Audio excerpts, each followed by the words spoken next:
फ़र्क है? What's the difference between injuries जो माइनर इंजरीज़ हैं, major injuries, lost time injury, fatality? Safety की कॉस्ट क्या होती है? सेफ्टी अगर आप सेफ्टी को अगर आप इम्प्लीमेंट नहीं करते, तो उसके नतीजे में रिज़ल्ट्स में जो कि हमें कॉस्ट बेयर करनी पड़ती है, उनमें एक थी डायरेक्ट कॉस्ट इनकर करते हैं हम और एक है इनडायरेक्ट कॉस्ट। सो वो हमने डिस्कस किया था। अच्छा जी, एक उसमें होती है कि जो कॉस्ट में हम एक इंश्योर्ड करते हैं। इंश्योरेंस का आइडिया है आपको पता है? हम इंश्योरेंस क्यों करते हैं और इंश्योरेंस से हमें क्या फ़ायदा होता है? Does anybody no?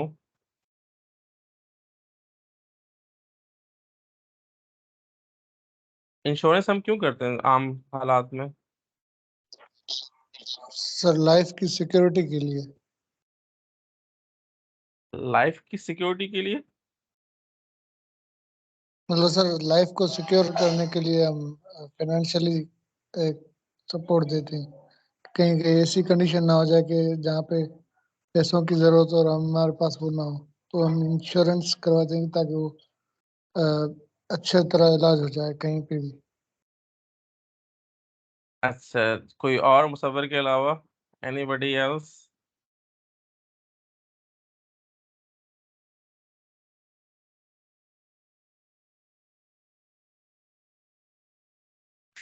to minimize the risk.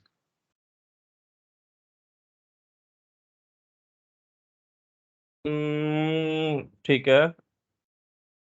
Actually insurance में होता है basically to it is usually possible to take out insurance to cover some of the losses that might forcibly occur to an organisation. यानी कि loss के नतीजे में जो है हम उसको कवर करने के लिए कि अगर हमारे पास कोई लॉस हो जाए, कोई एक्सीडेंट के नतीजे में कोई हार्म हो, तो हम उसको कवर करने के लिए क्या करते हैं कि कंपनीज ऑफर इंश्योरेंस। उनका काम क्या होता है कि बेसिकली कि अगर कोई एक्सीडेंट अकर हो जाता है, तो उसके नतीजे में जो प्रॉपर्टी डैमेज है या फिर कोई ह्यूमन लाइफ अगर उसको नुकसान पहुंचता है, तो उसको कवर करने के लिए फाइनेंशियल तौर पे तो हम इंश्योरेंस करते हैं। अच्छा, इन मोस्ट कंट्रीज जो है वो it is compulsory to take out employers liability insurance so that if a worker is killed or injured at work, there is insurance in place to pay that worker। तो होता क्या है कि basically कि कुछ कंट्रीज जो है वो लॉ बनाती हैं कि वो लॉ क्या होता है कि बेसिकली एम्प्लॉयर्स लायबिलिटी इंश्योरेंस होती है कि खुदा न खास्ता अगर कोई इंसिडेंट में या एक्सीडेंट में जो है कोई बंदा या प्रॉपर्टी डैमेज होती है या कोई बंदा किल्ड हो जाता है, तो उसकी कंपनसेशन के लिए क्या करते हैं कि टू पे दैट वर्कर उसके वर्कर की के अगर वो उसका इंतकाल हो जाता है तो उसकी मद में क्या करती हैं कंपनीज़ उसको उसकी फैमिली को कुछ पैसे जो है वो देती हैं कंपनसेशन की मद में to meet the employers civil cost जिससे वो उसकी जो है वो जो फैमिली है उसके कुछ जो है वो कंपनसेशन होती है, फाइनेंशियली हेल्प हो जाती है।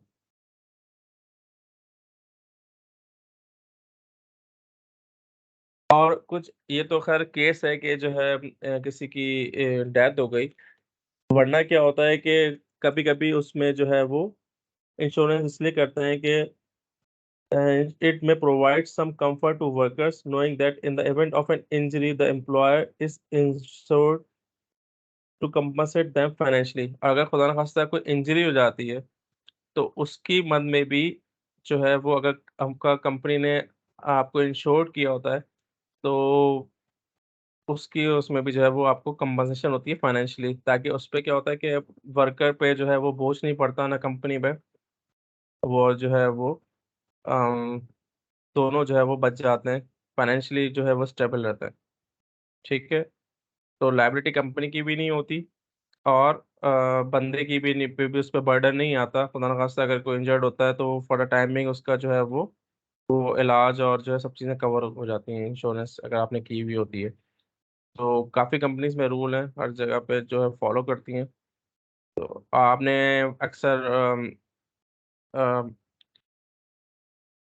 फ्लाइट में भी सुना होगा कि आपको इंश्योरेंस, जब आप टिकट खरीदते हैं तो बाय करते हैं तो वो भी इंश्योर्ड होती है आपकी। आपको पूछते हैं कि यार आपने इंश्योरेंस करनी है या नहीं करनी है, वो किस तरह की इंश्योरेंस होती है? कभी किसी ने नोट किया कि ड्यूरिंग द ट्रैवलिंग आप कभी फ्लाइट में गए या फ्लाइट में ट्रैवल, एयर ट्रैवल आपने किया हो तो वो भी इंश्योर्ड करते हैं।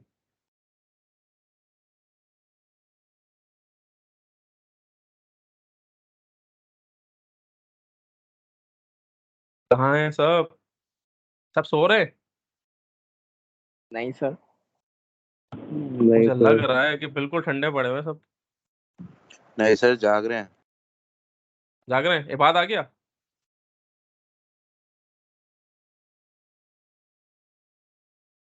मेरे से बात।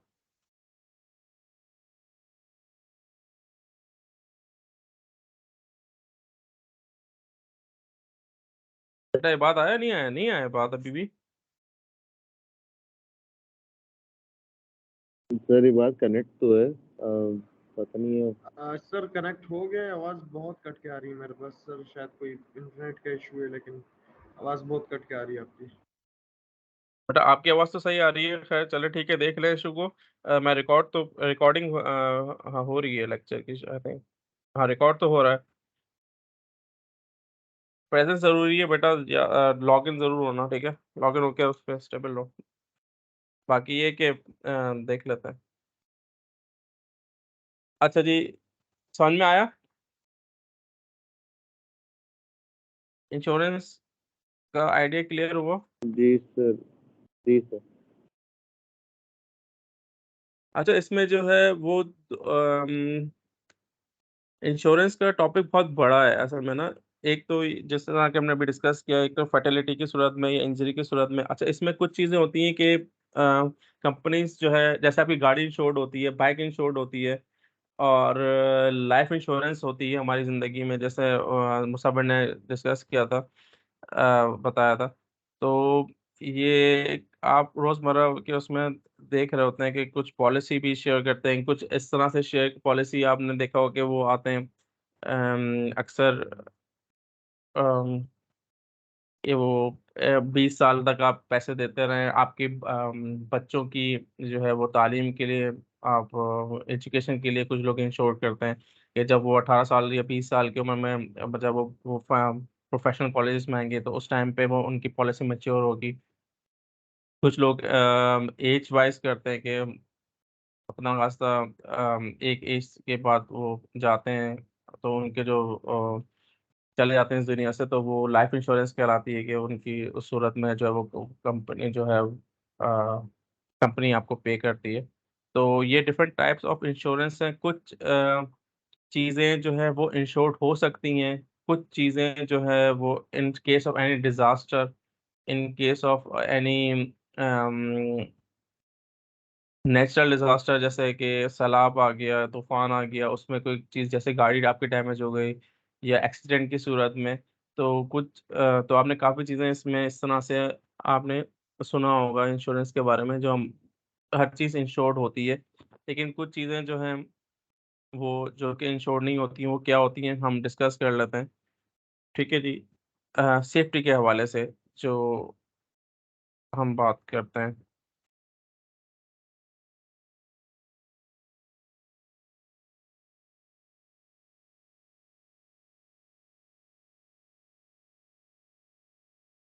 इसमें जो सम लॉसेस हैं वो इंश्योर्ड होते हैं, और कुछ लॉसेस जो है वो अनइंश्योरेबल होते हैं बाय देयर वेरी नेचर।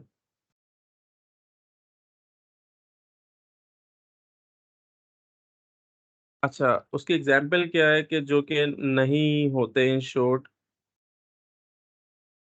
उसमें जो कुछ चीज़ें आती हैं वो आती हैं जो इंश्योर्ड होती हैं, हम उसकी पहले मैं बात कर लेते हैं। जो इंश्योर्ड कॉस्ट होती है वो एक होता है damage to plants, buildings and equipment. कोई आपका जहाँ पे आप काम कर रहे हैं, अगर उसमें कोई डैमेज होता है, तो कोई मशीन है ड्यूरिंग द वर्क ऑपरेशन कोई जल गई, या वो कोई मिसहैप हो गया, जैसे कि कभी कभी जैसे आपकी छोटी छोटी वो चीज़ें होती हैं, इलेक्ट्रिक करंट की वजह से, वोल्टेज की वजह से कभी ड्रॉप्स हो गए या कुछ, तो उसके में वो इंश्योर्ड होती हैं। कुछ चीज़ें आपकी जैसे टीवी हो गया आपने देखा होगा रोजाना रोजमर्रा की चीजें भी जो आप लेके आते हैं उसकी भी वारंटी होती है कुछ अरसे की, साल की, 2 साल की, या 3 साल की, 3 इयर्स की। इलेक्ट्रॉनिक आइटम्स आप जो भी परचेज करते हैं उन सब की वारंटी होती है। तो उसमें वो रिपेयर वगैरह कर देते हैं अगर खुदा न खास्ता कोई चीज़ उसमें से प्रॉब्लम करती है तो। अच्छा, इसी तरीके से जो इंश्योर्ड कॉस्ट है वो बेसिकली कौन कौन सी, जैसे मैं आपको बताया कि डैमेज टू प्लांट, प्लांट में कोई प्रॉब्लम आ गया, कोई जल गया, कोई चीज़ किसी मशीन कोई ख़राब हो गई, या कोई आपने मशीन इंपोर्ट की है, ज़ाहिर सी बात है मैन्युफैक्चरिंग आप कुछ कर रहे हैं, या कोई पंप है, या कोई और इक्विपमेंट है आपका, तो उसमें कोई प्रॉब्लम आ गई तो वो चीज़ें इंश्योर्ड होती हैं। दूसरी है बिल्डिंग्स एंड इक्विपमेंट। बिल्डिंग का भी आपको पता है फायर की वजह से जल जाता है, तो अपने अपना पूरा सामान जो है वो कभी उसमें पूरा बर्न आउट हो जाता है, तो उसके केस में भी काफ़ी जो है वो इंश्योर्ड करते हैं। जैसे कि आपको अंदाज़ा आपके सुनने में आया होगा, जैसे चेस है या फिर आप इम्तियाज़ है, ये जो बड़े-बड़े आपके पास स्टोर्स है, जनरल स्टोर्स जो होते हैं, ये भी इंश्योर्ड होते हैं सारे। ये खुदा न खास्ता उसमें इतना इन्वेस्टमेंट होती है, बड़ी इन्वेस्टमेंट होती है। करोड़ों का माल इसमें जो है वो एक वक़्त में हो रहा होता है, सर्कुलेट हो रहा होता है, तो वो भी इंश्योरेंस करवाते हैं अपनी चीज़ों के। खुदा न खास्ता इन केस ऑफ फायर और कोई भी मिसहैप हो जाए, तो उसको रिकवर करने के लिए, उस लॉस को रिकवर करने के लिए आपके पास जो है वो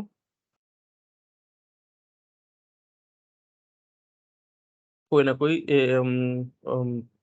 तरीका हो। उसके बाद होती है कंपनसेशन पेड टू वर्कर्स, ये भी इंश्योरेंस कॉस्ट में आती है।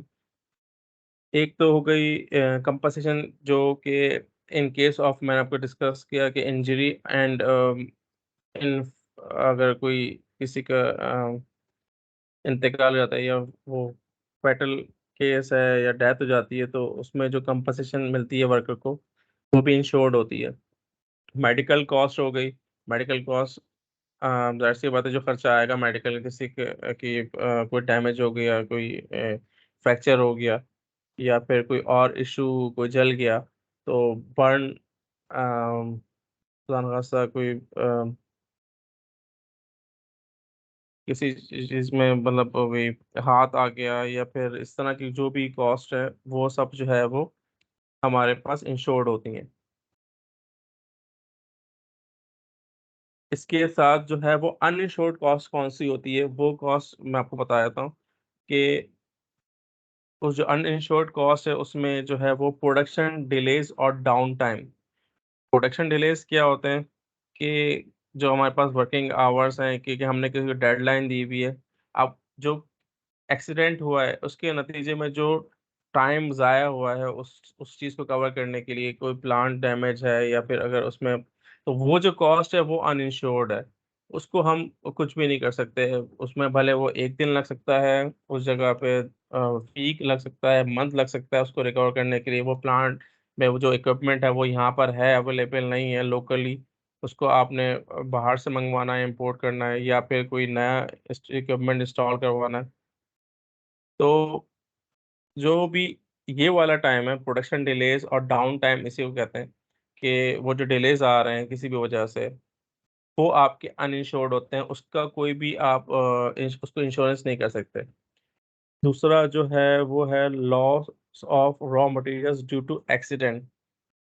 ये जो है लॉस ऑफ, यानी कि जो भी, ज़ाहिर-सी बात है कि अगर कोई एक्सीडेंट होता है या नियर मिस है या इंसिडेंट है, उसकी सूरत में आपका रॉ मटेरियल अगर मैन्युफैक्चरिंग यूनिट है तो वो लॉस होगा। तो या कोई भी प्लांट, अगर कोई इक्विपमेंट जो है वो जैसे कि ऑयल एंड गैस की कंपनीज हैं, या फिर कोई केमिकल प्लांट है, या फिर आपका टेक्सटाइल इंडस्ट्री है, या कोई भी आप XYZ उठा लें, तो ज़ाहिर सी बात है, जो भी अगर खुदा सा कोई मशीन डैमेज होती है तो वो एक प्रोसेस का हिस्सा है, क्योंकि उस प्रोसेस के बगैर वो जो है वो मैन्युफैक्चरिंग और चीज़ नहीं होगी कंप्लीट। तो ऑब्वियस सी बात है कि जब भी आपका खुदा ना खास्ता कोई एक्सीडेंट होगा, तो उसमें जो है वो लॉस ऑफ रॉ मटेरियल ज़रूर होगा। जो भी उस चीज़ से, अगर वो कपड़ा है तो वो जल सकता है, ख़राब हो सकता है, मिसप्रिंट हो सकता है। और अगर कोई और जैसे खुदा ना खास्ता in case of fire at oil and gas plant या किसी भी सूरत में, तो ऑब्वियस सी बात है कि वो आपका रॉ मटेरियल वो जो है वो नुकसान होगा, उसकी कोई कॉस्ट हम नहीं ले सकते, वो अनइंश्योर्ड होगा। तीसरा जो है वो है एक्सीडेंट इन्वेस्टिगेशन टाइम। जो टाइम उस पे सर्व हो रहा है उस एक्सीडेंट को के होने के बाद, अगर होने के बाद जो भी टाइम हमारा जो है वो लॉस हो रहा है उसको इन्वेस्टिगेट करने में, वो टाइम अनइंश्योर्ड होगा। उसमें ज़ाहिर-सी बात है, कमिटी बैठेगी, कोई भी बंदों को नॉमिनेट किया जाएगा, उसके बाद वो इन्वेस्टिगेट करेंगे, सेफ्टी की टीम्स आएँगी। फिर हो सकता है कि कुछ जो हैं वो कंपनीज़ जो हैं वो एक्सीडेंट्स की रिपोर्ट्स में आने में टाइम लगता है, उसको पूरा वो इन्वेस्टिगेट करते हैं। जो क्रिटिकल प्लांट हैं, ख़ास तौर पे उनमें तो फिर बाहर की टीमें भी आती हैं, जो वर्ल्ड वाइड जो इदारे हैं। फिर वो भी अगर खुदा ना खास्ता कोई बड़ा डिज़ास्टर है न्यूक्लियर से रिलेटेड, या फिर टॉक्सिक कोई मटेरियल उसमें जो है वो इस तरह से एक्सीडेंट हुआ है, तो फिर तो आपके जो वर्ल्ड वाइड जो इंटरनेशनल जो है ऑर्गेनाइज़ेशन है, वो भी इन्वॉल्व होती हैं, और फिर वो इन्वेस्टिगेट करते हैं ताकि फ्यूचर में उस चीज़ से बचा जा सके। और उसके बाद फिर जो चौथा है अनइंश्योर्ड कॉस्ट है, वो criminal fines and legal cost. अगर कोई ज़ाहिर-सी बात है, आपके पास जो लॉज़ हैं, किसी भी आप मुल्क में बैठे हैं और काम कर रहे हैं, तो जो क्रिमिनल एक्टिविटीज़ हैं, तो अगर वो आप उसमें में जो है वो कोई उससे ताल्लुक हो जाता है, कोई उससे रिलेटेड एक्सीडेंट होता है, तो फिर वो जो चीज़ें हैं उसको उसके लिए फिर इंश्योरेंस जो है वो क्लेम नहीं कर सकते आप, ना उसमें कोई कंपनी हाथ डालती है, क्योंकि वो फिर कंपनसेट नहीं हो सकता। क्रिमिनल अगर आपकी कोई क्रिमिनल फाइंडिंग है, या आपके किसी कोई क्रिमिनल क्रिमिनल एक्ट में आप मुलव्वस पाए जाते हैं कोई भी, तो उसमें उसको कवर करने के लिए कोई भी इंश्योरेंस कंपनी या वो आपको हेल्प नहीं आउट नहीं करते। तो ये इंश्योर्ड कॉस्ट और अनइंश्योर्ड कॉस्ट समझ में आई किसी के?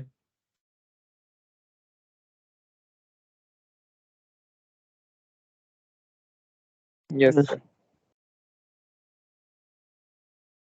क्या बताया मैंने? कोई मुझे बताएगा? मुझे यार समझ में नहीं आ रहा। एक तो तुम लोग सामने नहीं हो, तो सामने बैठ के तो शक्ल बंदा देख ले कि समझ में आ रहा है नहीं आ रहा। इसमें तो बड़ा मुश्किल है। पता ही नहीं चल रहा, मैं अकेला बंदा बोलता जा रहा है और वो सुन भी रहे नहीं रहे, सब सो रहे हैं। है ना सर। Hello sir. जी। अरे क्वेश्चन है सर। कौन? रोल नंबर क्या है आपका? सर 25।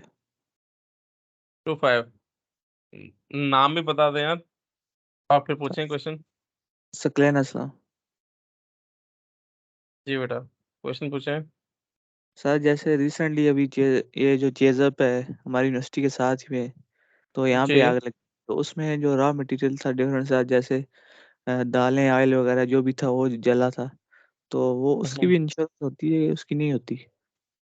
बेटा होती है, उसकी भी इंश्योरेंस होती है, इसलिए कि वो मैंने आपको बताया ना कि उसमें जो है वो काफ़ी चीज़ें इन्वेस्टमेंट होती हैं बड़ी, तो वो लमसम उसकी जो है वो एक कॉस्ट होती होगी। बिल्कुल होती है, क्योंकि आपको पता है कि अगर आप ने विज़िट किया होगा, चेज़ भी विज़िट किया होगा, या इम्तियाज़, आपने जितने भी जनरल स्टोर्स हैं उसमें कितनी चीज़ें नहीं होती हैं एक वक्त में।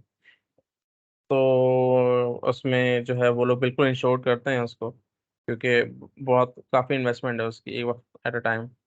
कुछ चीज़ें रोलिंग में हैं। अब आप देखें ना, वो आपने जो हमारे पास आज जो, अगर आपने सुना हो, जो चेस जिसमें आग लगी थी, उसमें एक ये फैक्टर आया था कि वो जो बिल्डिंग है वो आपने देखा वो कितनी डैमेज है, क्योंकि उसके अंदर क्या था, जो उन्होंने नीचे क्या किया था, उन्होंने जो है वो कुकिंग ऑयल जो है वो स्टोर करके रखा हुआ था। अगर किसी को याद हो, उसने खबरों में सुना हो, कि कुकिंग ऑयल जो होता है उसने काफ़ी क्वांटिटी में था, क्योंकि वो जब वो बर्न हुआ, जब जलना शुरू हुआ, तो वो जब तक कि वो जलता रहा, तो उस केस में, इन केस में, इस केस में जो है ना, इन केसेस में हमारे पास यही चीज़ें होती हैं कि वो क्या चीज़ है, जो जो क्या फैक्टर है कि, क्योंकि आग उस पर डिफरेंट किस्म की है, क्योंकि प्लास्टिक भी उसमें है, लोहा भी है उसमें, ऑयल भी है, और 10 किस्म के कपड़े हैं, जाहिर सी बात है, ज्वेलरी है। तो वो क्या क्या चीज़ें उस वक्त आपके पास हैं, और वो उसको वो किस तरीके से सपोर्ट कर रही हैं फायर को, उसकी वजह से आपको पता है कि बिल्डिंग का जो स्ट्रक्चर है वो डैमेज होता है, तो वो काफ़ी काफ़ी बड़ा लॉस है। तो वो बिल्कुल जो है वो इंश्योर्ड होता है। सर फिर रॉ मटेरियल में और कौन सी चीजें आती हैं जो इंश्योर नहीं होती? देखो, रॉ मटेरियल का जो अ, देखिए, रॉ मटेरियल जो है वो डिफरेंट वेरी करता है हर चीज़ का। जो मैंने अनइंश्योर्ड कॉस्ट की है उसमें, अब इम्तियाज़ की पॉलिसी मुझे एक्चुअल नहीं पता, लेकिन ये है कि जो रॉ मटेरियल आप बात कर रहे हो वो इधर से डिफरेंट हो जाएगा, क्योंकि देखिए ना, कि वो कोई एक चीज़ नहीं बना रहे। देखिए, जो आपका मैन्युफैक्चरिंग यूनिट है ना, कोई भी टेक्सटाइल है, अब बड़े पैमाने, अब उसको अलग, उस सेंस में अलग करें कि उसकी जो कॉस्ट होगी, जो इम्तियाज़ की, वो एक अलग लमसम उसकी कॉस्ट होगी ना, कि अपना नगा सा इन केस ऑफ फायर कुछ भी जलता है, तो देखिए डिफरेंट पॉलिसीज होती हैं। अब वो बाइफरगेट या डिफरेंशिएट नहीं कर सकते कि कि आप इम्तियाज़ को आप किसी प्लांट से नहीं मिला सकते, क्योंकि इम्तियाज़ में at a time different commercial काम हो रहा है, और वो डिफरेंट उसकी पॉलिसी होगी इंश्योरेंस की। जबकि आपकी कोई मिल है, जैसे ऑयल एंड गैस, हमारी बीपी की कोई फील्ड है, या फिर ओजीटीसीएल की कोई फील्ड में फायर लगती है, तो उसका रॉ मटेरियल बिल्कुल डिफरेंट है।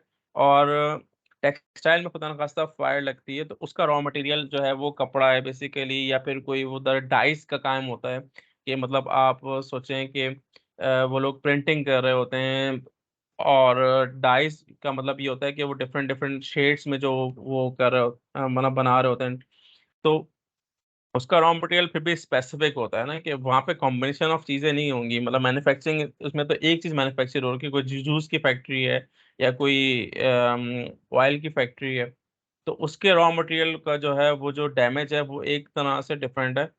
अगर आप किसी कार की इंडस्ट्री में आप बात कर लें, एफएमसीजी है, एफएमसीजीज होती हैं फास्ट मैन्युफैक्चरिंग गुड्स जो होती हैं, ठीक है। तो वो डिफरेंट है, जैसे आप, अगर आप बड़े बड़ों का नाम ले लें, जैसे आपके पास प्रॉक्टर एंड गैम्बल है, या फिर नेस्ले है। अब इनमें जो डिफरेंट प्रोडक्ट्स हैं, जो आप रोज़मर्रा के उसमें आइटम, मतलब टीवी पे आप कमर्शियल देखते हैं, या फिर आप बिलबोर्ड्स पे इनको मार्केटिंग के हिसाब से देखते हैं, तो उनके जो प्रोडक्ट्स में शैम्पूज हैं, फिर ये कॉस्मेटिक्स की चीज़ें आती हैं, तो रॉ मटेरियल वेरी करता है डिफरेंट कंपनीज के हिसाब से, और मैन्युफैक्चरिंग इंडस्ट्री के हिसाब से, कि वो किस चीज़ की मैन्युफैक्चरिंग इंडस्ट्री है, तो उसी हिसाब से फिर जो है वो कॉस्ट जो है वो उसकी होती है।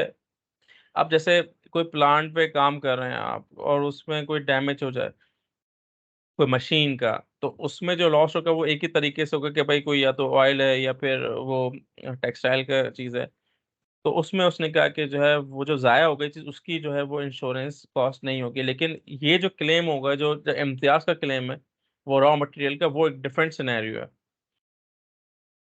कुछ क्लियर हुआ? जी सर। चलो ठीक है। Any other question?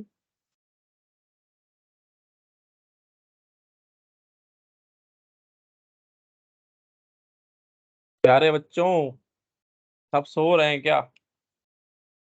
Muzammil, Bilal है, यस बिलाल सर। जाग रहे हैं सर, जाग रहे हैं। जाग रहे हैं, अच्छा। बिलाल, बिलाल का रोल नंबर क्या है?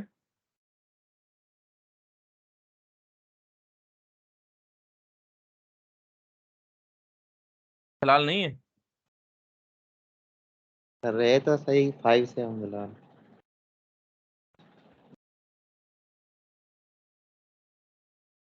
5757 फिलहाल है कहाँ? Yes sir.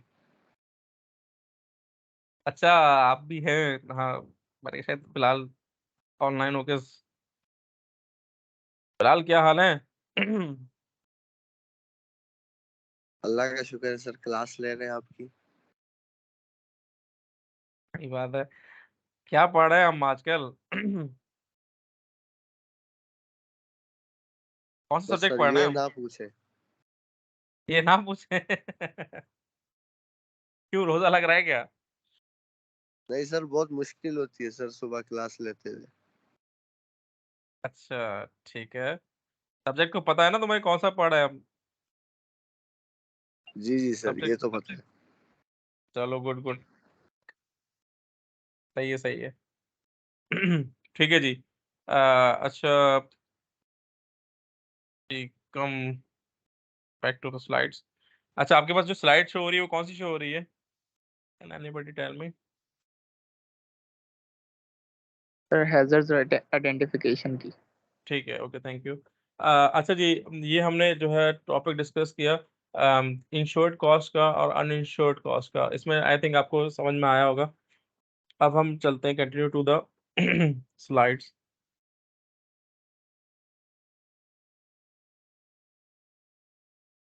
अच्छा जी, इसमें जो हैजर्ड्स आइडेंटिफिकेशन है, बेसिकली आप जब भी कोई जगह पे या एनवायरनमेंट में या कहीं पे घर में, या अच्छा, आप को एज अ सेफ्टी इंजीनियर काम अपनी ज़िंदगी में रोज़मर्रा में आप कर रहे होते हैं सबकॉन्शियस में, सेफ्टी के हवाले से। देखिए इंसान अल्लाह ताला ने बाय डिफ़ॉल्ट ये कि जो ख़तरा है वो उसको आपको जो है ना वो महसूस होना शुरू हो जाता है, ठीक है? आप लड़के हैं या लड़कियां हैं, जो भी है, तो अगर आप जिस एनवायरनमेंट में भी काम कर रहे हैं, कोई भी हो सकता है, कि आप घर में हैं, किसी बिल्डिंग में हैं, तो आपको सेंस आना शुरू हो जाता है, ज़ाहिर सी बात है। अब आप अगर घर में हैं तो कोई आपको टूल, कोई चीज़ ऐसी जगह पे रखी हुई है, कोई अपना कोई आपके पास जो फर्नीचर ऐसा रखा हुआ है जो किसी में आप रोज़मर्रा में देख रहे हैं, काम में कहीं आप देख रहे हैं कि कोई जो है आपका फर्नीचर कोई मिसप्लेस हुआ हुआ है, कोई ऐसा इक्विपमेंट है या जो रोज़मर्रा का है, वो ऐसी पोज़ीशन में रखा हुआ है कि वो किसी को नुकसान पहुँचा सकता है। तो हैज़र्ड आइडेंटिफ़िकेशन बहुत ज़रूरी है ज़िंदगी में, ठीक है? आप रोज़मर्रा की ज़िंदगी में आप कर रहे होते हैं, आपको पता नहीं होता, कभी-कभी आप एज़ अ लेमैन कर रहे हैं कि भई यार ये चीज़ है। ये चीज़ हर कोई फ़ॉलो कर रहा होता है, कोई किसी भी हिसाब से अगर आप देखें, तो ये करना भी चाहिए और आपको प्रोन होना चाहिए, अपने स्किल्स को डेवलप करना चाहिए, ख़ास तौर पे कि आप कोई भी हैज़र्ड को आइडेंटिफ़ाई कर सकें। अगर आप आइडेंटिफ़ाई करेंगे ही तो आप सेफ्टी को फ़ॉलो कर सकेंगे, आप अपने लिए भी बेहतर बना सकेंगे एनवायरनमेंट काम करने का या रहने का, या और दूसरों के लिए भी जो आपके साथ आपके रह रहे हैं, घर में हैं या किसी ऑफ़िस में काम कर रहे हैं आप, या आपकी जो भी एक्टिविटीज़ हैं, आप सेफ्टी को फ़ॉलो कर रहे होते हैं कहीं न कहीं अपनी रोज़मर्रा की चीज़ों में। आप ड्राइव करते हुए, ड्यूरिंग ड्राइविंग, ड्यूरिंग कोई भी काम कर रहे हैं आप, जो भी रिलेटेड हो, तो ये चीज़ है कि नहीं है, या नहीं करते?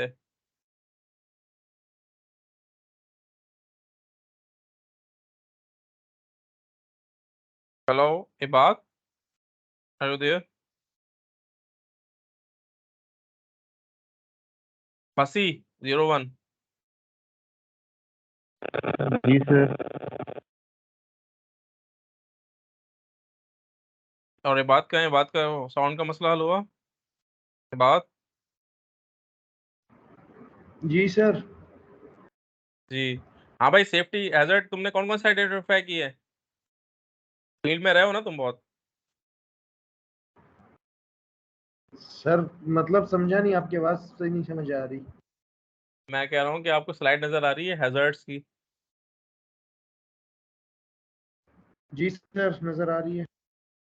हैज़र्ड्स आइडेंटिफ़िकेशन क्या होती है? आपने फील्ड में देखा है कुछ इस तरह से, या फिर रोज़मर्रा में जो मैंने अभी बात की है कि हम during every time, every day, every second तो नहीं, लेकिन ये कि फिर भी हम अपनी चीज़ों को रोज़मर्रा में देख रहे होते हैं। आइडेंटिफाई कर रहे होते हैं अपने घर में, चले भले आप हों या अपने रोज कहीं जा रहे हैं कहीं आ रहे हैं, जो भी आप एक्टिविटी करते हैं उसमें आप हैजर्ड्स को देखते नहीं देखते आम जिंदगी में? जी सर बिल्कुल देखते हैं, जैसे सर आपकी स्लाइड में लगा हुआ है सर, कुछ जो है क्या नाम है, स्लिपरी हैजर्ड्स हैं, और कुछ जो है सर रोड एक्सीडेंट के हैजर्ड है, इलेक्ट्रिकल हैजर्ड का साइन है, इसमें रेडियो एक्टिव हैजर्ड का साइन है, और sir work at height hazard का साइन है। ठीक है, अच्छा सेफ्टी चलो इसको डिस्कस कर लेते हैं ना। पहला वाला साइन देखो क्या है, ये जो फर्स्ट, जो अगर आपको मेरा ये कर्सर सर नजर ये आ रहा हो। एज एज एज का साइन है sir, work at height, work at height at has बोलते हैं या एज बोलते हैं या ऐसे ही कुछ बोलते हैं सर इसको। वर्केट हाइट, हाँ सही है, ठीक है। एज आपको जहाँ पे गिरने का खतरा हो, कोई भी आप ऊंचाई पे काम कर रहे हैं, मतलब किसी जगह पे, तो वो वहाँ पे जो है, जो किसी को अगर आपको फॉल करने का खतरा हो, तो ये आपका उसका साइन है। दूसरा वाला साइन जो है इसमें जो है वो एक व्हीकल बना हुआ है, बुलडोजर कह लें या कोई भी ट्रक कह लें या कोई भी आप एक्सकेवेटर कह लें, तो वो कौन सा साइन है? उससे उसमें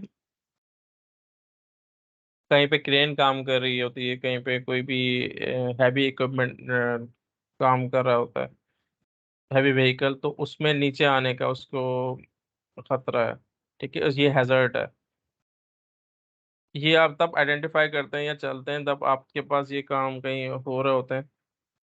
तो ये साइन आपको बताएगा बेसिकली कि ये शो करता है कि यार आगे जो है ये इस किस्म की एक्टिविटी जो है वो परफॉर्म हो रही है, तो काइंडली इस चीज़ का, इस हैजर्ड का ख्याल रखें।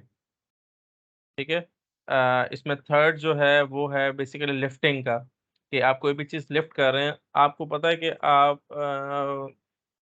कि हर चीज़ जो है वो अब जो है वो डिफाइन कर दी गई है कि आप कोई इक्विपमेंट को या आप कोई भी चीज़ लिफ्ट करें तो उसका क्या प्रॉपर तरीका है, कि आपके जो, अगर आप गलत तरीके से किसी चीज़ को लिफ्ट करेंगे तो आपको जो है वो देखें, ये जो साइन दिया हुआ है बेसिकली, आपको यहाँ पे जो है वो प्रॉब्लम हो सकती है। तो अ, आप घर में हो तो चलो वहाँ पे तो एक कभी कभी ही होता है, लेकिन अगर आप किसी फैक्ट्री में काम कर रहे हैं, ये वर्कर के लिहाज से पकड़ाए गए, ये बेसिकली चीज़ें जो वर्कर्स जो हमारे जो इंडस्ट्री में काम करते हैं, तो उनके लिए बेसिकली है कि वो उनका रोज का होता है, मतलब नहीं कि उनकी ड्यूटी यही है कि यार आपने लिफ्टिंग करनी है हैवी इक्विपमेंट की, या कोई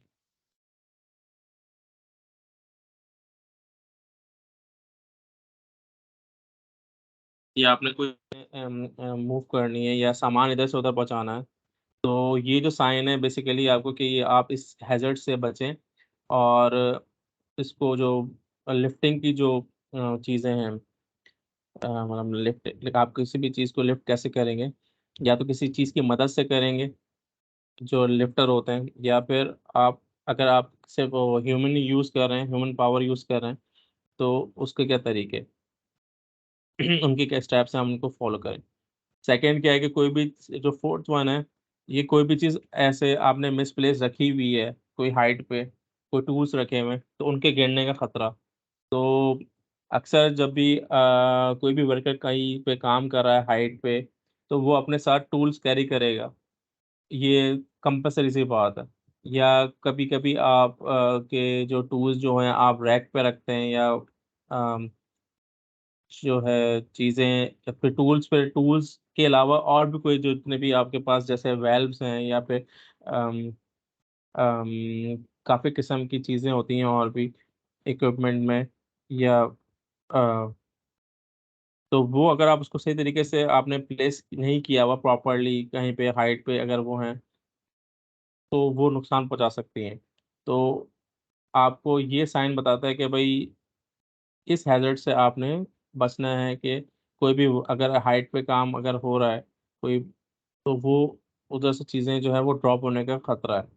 सेकंड, उसके बाद जो है, जो नेक्स्ट जो हैजर्ड है, वो बेसिकली गिरने का है, किसी चीज़ से आप टकरा के गिर सकते हैं, जो एजेस होती हैं खास तौर पे, तो वो अनइवन ना हो।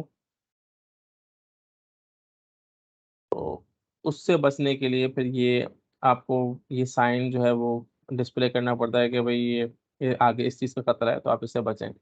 फिर आपके पास है कि आप ड्यूरिंग वर्क, अगर आप हाइट पे काम कर रहे हैं स्टूल की मदद से, आपको चढ़ना है, रैक पे कोई सामान ऊपर रखना है, तो वहाँ पे आपको गिरने से बचने के लिए, तो वहाँ पे आपको जो अपने साथ जो है वो प्रॉपर गियर होना चाहिए आपके पास, ताकि अपना सा आप गिरते हैं तो आपकी बचत हो सके। उस एक गियर को क्या कहते हैं?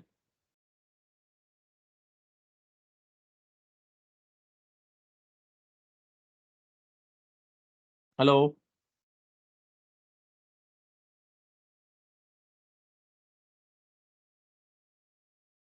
तो बच्चे हमारे सो जाते हैं। कैन एनीबॉडी टेल मी कि उस गियर को क्या कहते हैं, जो हम पहने हुए होते हैं अक्सर?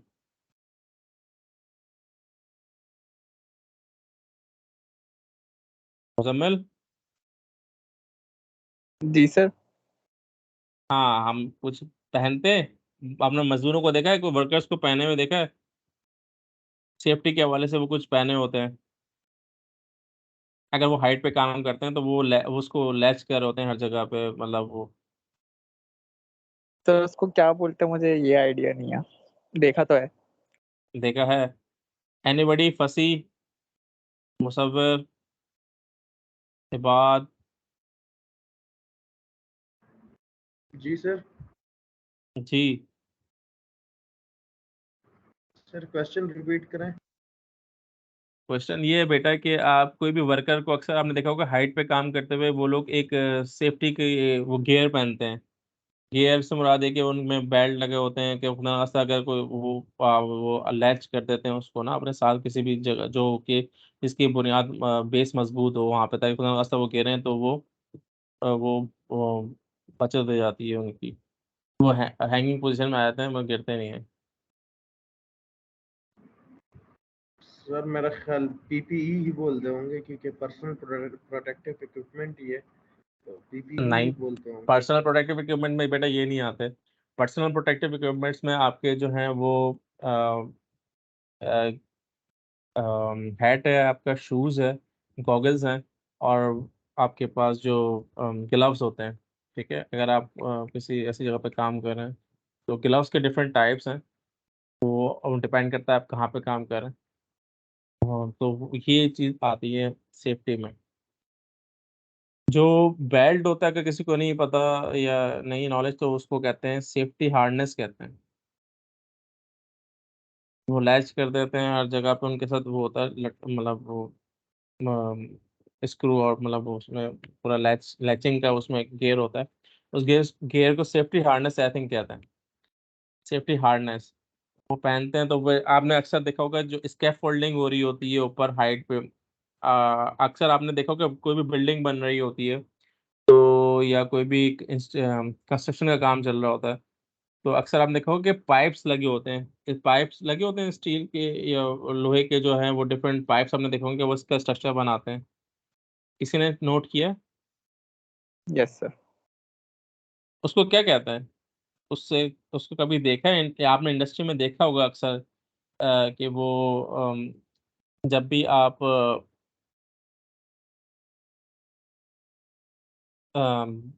कोई भी हाइट पे काम कर रहे होंगे, तो वहाँ पे ये चीज़ इंस्टॉल होते हैं एक इस तरह की।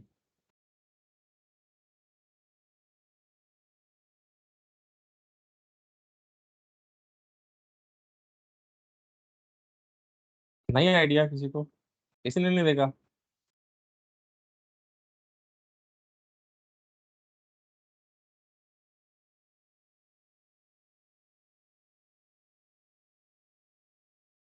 अच्छा, एक सेकंड मैं आपको बताता हूँ।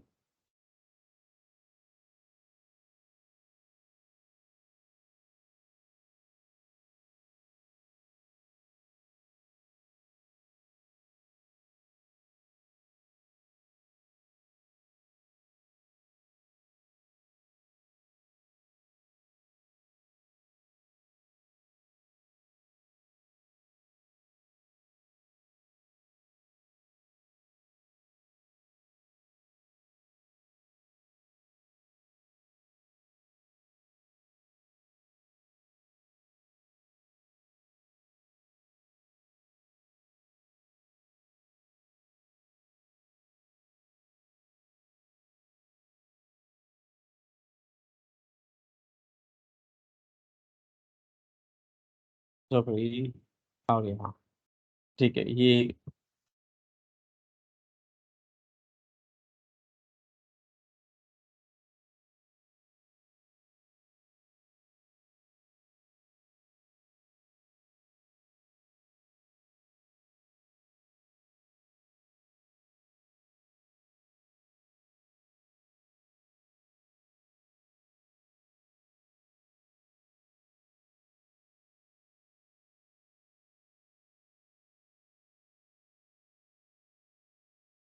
अच्छा जी हाँ, ये देखें, मैं आपको स्क्रीन शेयर कर रहा हूँ।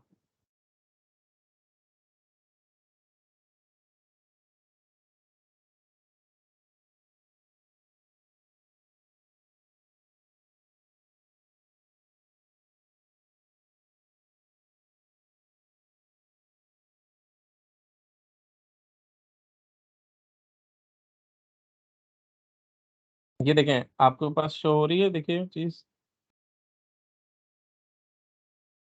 Yes sir. लेकिन दिस टाइप ऑफ जो आपको नज़र आ रही है डिफरेंट पिक्चर्स में, ये हार्डनेस कहलाती है। ये जब भी आप हाइट पे काम करते हैं, रूफ पे काम करते हैं, तो ये आपको पहनना ज़रूरी है। इससे क्या है कि आपकी बचत हो जाती है। बेटा समझ में आ रही है कि अक्सर आपने देखा होगा, ये आपके पीपीस में नहीं आती, ये डिफरेंट, ये गियर आपने हर एक को नहीं पहने देखा होगा। ये जब पहनते हैं जब आप यू आर वर्किंग और somebody is working on Heights, तो ये हाइट पे स्पेशली बेसिकली ये इसका, जैसे ये तस्वीर में नज़र आ रहा है आपको, ये इसमें हुक होता है। तो ये जो है जब भी क्लाइंब कर रहे होंगे तो वो ऊपर से ऊपर या इस तरीके से उसको लैच करते जाएंगे। तो उससे जो है क्या फ़ायदा होगा कि जो है कहीं पे ज़्यादा हाइट है तो वो डबल भी होते हैं, कहीं पे नॉर्मल हाइट है तो सिंगल भी होते हैं। तो बस उनका पर्पज़ ये है कि इन केस ऑफ इमरजेंसी या कोई मिसहैप या एक्सीडेंट या इंसिडेंट के चक्कर में आपकी बचत हो सके, ठीक है। ये आपका सेफ्टी हार्नेस हो गया। और जो स्कैफ फोल्डिंग की मैं बात कर रहा था कि आपने स्ट्रक्चर देखा होगा अक्सर, वो ये वाला है। आपने अक्सर बिल्डिंग्स जब बन रही होती हैं या प्लांट बन रहा होता है, ये देखें, ये स्कैफ फोल्डिंग कहलाती है। समझ में आ रही है? यस ये दिख रही है आपको, बस स्क्रीन चेंज हुई। Yes sir. ये बेसिकली बेटा स्कैफ फोल्डिंग कहलाती है। ये आपके मजदूर जो है वो पाइप के जरिए, देखें जैसे ये तस्वीर है।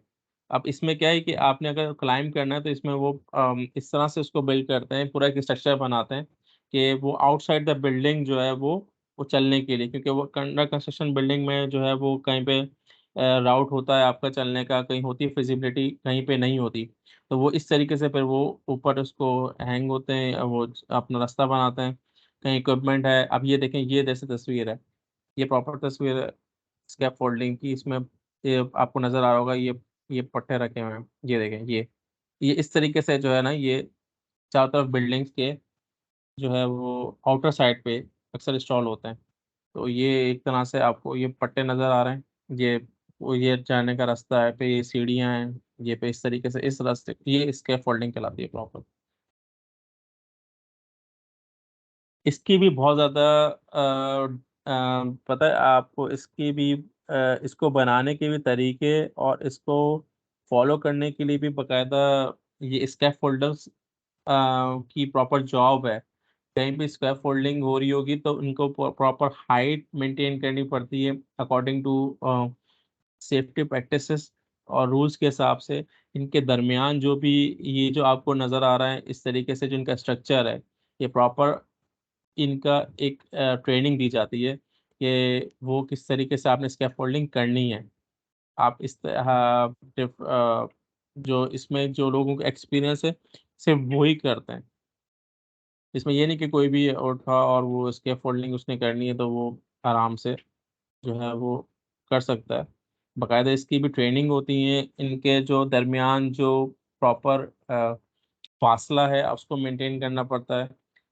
इसमें भी देखें कितनी टाइप्स इसने मतलब बताई हुई हैं, आपका प्रॉपर स्ट्रक्चर को फॉलो करना पड़ता है। जैसे अगर ये आप अगर आप देख रहे हैं कि ये आपको ये इन्होंने इंस्टॉल किया हुआ, तो इसका भी कोई ना कोई मकसद है। ये स्ट्रक्चर बनाने के लिए भी बहुत सारी चीज़ें ज़रूरी हैं, जैसे आपको एक ग्राउंड बेस नज़र आ रही है, फिर इसके बाद ये फर्स्ट फ्लोर है या सेकंड फ्लोर है, तो प्रॉपर इसकी डायमेंशंस होती हैं हर चीज़ में, कितना गैप आएगा, कितनी इसमें अगर आपने हाइट पे जाना है तो कितनी उसका इसको स्ट्रांग होना चाहिए, तो कितने पाइप उसमें लगेंगे, डबल है, ट्रिपल है, सिंगल है।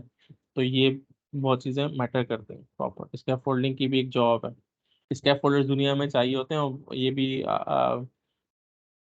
अच्छी पे होते हैं। समझ में आया आपको बेटा? दोनों चीज़ें, तीनों चीज़ें। Yes sir. Any question? सबको सब आ रहा है माशाल्लाह से, बड़े अच्छे हो गए सारे फाइनल ईयर में आके 8th सेमेस्टर में।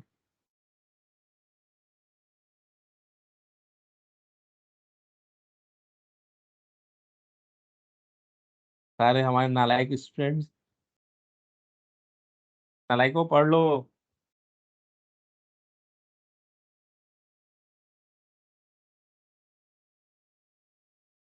कोई जवाब देने के मूड में ही नहीं है। अच्छा मैं क्लास खत्म कर रहा हूँ, ठीक है?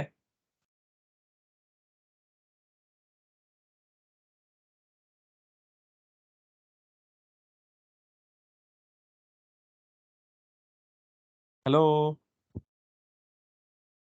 पेंट में ताने हो जाएंगे। अच्छा जी, चलें जी। अच्छा उसके बाद जो नेक्स्ट हैजर्ड है आइडेंटिफिकेशन का, मैंने आपको बताया कि हाइट का मैंने बताया आपको कि अगर हाइट पे काम हो रहा हो तो आपके पास सेफ्टी हार्नेस होनी चाहिए। ये एक ज़रूरी चीज़ है। दूसरी बात ये कि जो उसके बाद जो नेक्स्ट हैजर्ड है हमारे पास वो है स्लिप का। स्लिपरी अगर कोई चीज़ ऑयल स्पिल हो गया है या फिर पानी पड़ा हुआ है। पानी खुद बड़ा एक फैक्टर है। अगर आप खुदा न खास्ता उसमें आप बात करें एक किसी प्लांट पे काम करते हुए या फिर आम हालात में भी, तो अगर कहीं पे इस तरह का खतरा हो तो वो मेंशन आगे को मेंशन करना ज़रूरी है। जिसके बाद जो नेक्स्ट स्टेप है वो है इलेक्ट्रोक्यूशन का। इलेक्ट्रोक्यूशन का आपको बताया मैंने, उसके आपको जो कल डिस्कस किया था उसका आप देख सकते हैं कि उसका रिजल्ट में कितना फैटल वो खतरनाक चीज़ है। तो इससे आप इलेक्ट्रिक इक्विपमेंट में काम करते वक़्त बचें कि कहीं इलेक्ट्रिक का काम हो रहा है तो वहाँ पे हैज़र्ड जो है वो उसका आइडेंटिफ़ाई कर सकते हैं। ये एक हैज़र्ड है। उसके बाद जो नेक्स्ट हैज़र्ड है वो टॉक्सिसिटी का है कि कोई जो है वो टॉक्सिक मटेरियल आपका वो स्पिल हो जाए।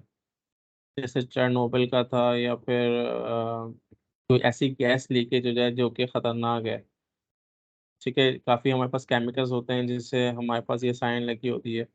ये बेसिकली वैसे न्यूक्लियर का भी जहाँ पे काम हो रहा हो तो वहाँ पर भी इस तरह का साइन लगा होता है डिस्प्ले पे। तो वो क्योंकि सेंसिटिव होता है तो इसलिए जो है आपको इस चीज़ का एहतियात करनी पड़ेगी।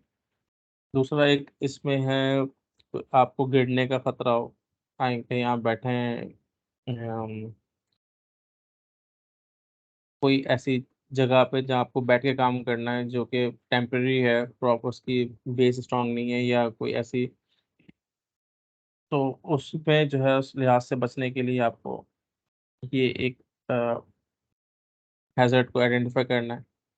दूसरा क्या है कि जो लास्ट वाला है इसमें एक आपको ये होल नज़र आ रहा है कि बेसिकली जब आप ज़मीन के अंदर काम कर रहे हैं, नीचे काम कर रहे हैं किसी डेप्थ पे, कोई कन्फाइंड एरिया है या कोई ऐसी कोई होल है जहाँ पे आप सेव से काम कर रहे हैं या कोई ऐसी आपने जगह बनाई हुई है जहाँ पे गिरने का नीचे गिरने का खतरा हो, तो उस पे आप वहाँ पे आप ये साइन को डिस्प्ले करते हैं। और इसमें एक साइन है जो कि एक और रह गया है हैज़र्ड का। ये बेसिकली कोई चीज़ टूटने का है कि कोई चीज़ जहाँ पे कोई सेंसिटिव मतलब सिर्फ़ काँच की चीज़ें हैं, उसमें कोई चीज़ टूट सकती है। यहाँ पे जहाँ पे कोई भी इक्विपमेंट का टूटने का खतरा हो तो उसमें आप हैज़र्ड्स को आइडेंटिफ़ाई करें कि यार यहाँ पे हम सेंसिटिव जो है वो चीज़ें रखी हुई हैं, तो इसलिए आप उसकी एहतियात करें। ये हैं different types of hazard identification. उसके बाद है basically what is hazard? A physical situation with potential to cause harm to the environment, people और प्रॉपर्टी। तो हैज़र्ड बेसिकली क्या है कि सर एक, स्लाइड्स तो नहीं हो रहे, दूसरे स्लाइड हो रहे हैं। जी बेटा, पर स्लाइड जो है वो ब्राउजर वाला वो शेयर हो रहा है। अच्छा अच्छा अच्छा, सॉरी, अच्छा मैं कह रहा हूँ।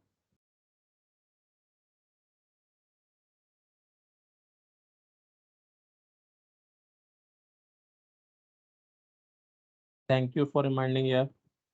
देखें आप आ गया बेटा। यस सर, आवाज 44, ठीक है।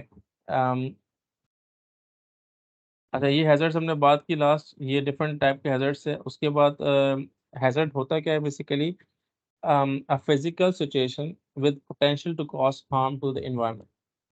हैजर्ड क्या है कि एक ऐसी सिचुएशन है जहाँ पे फिजिकल, जहाँ पे आपको खदशा हो, आप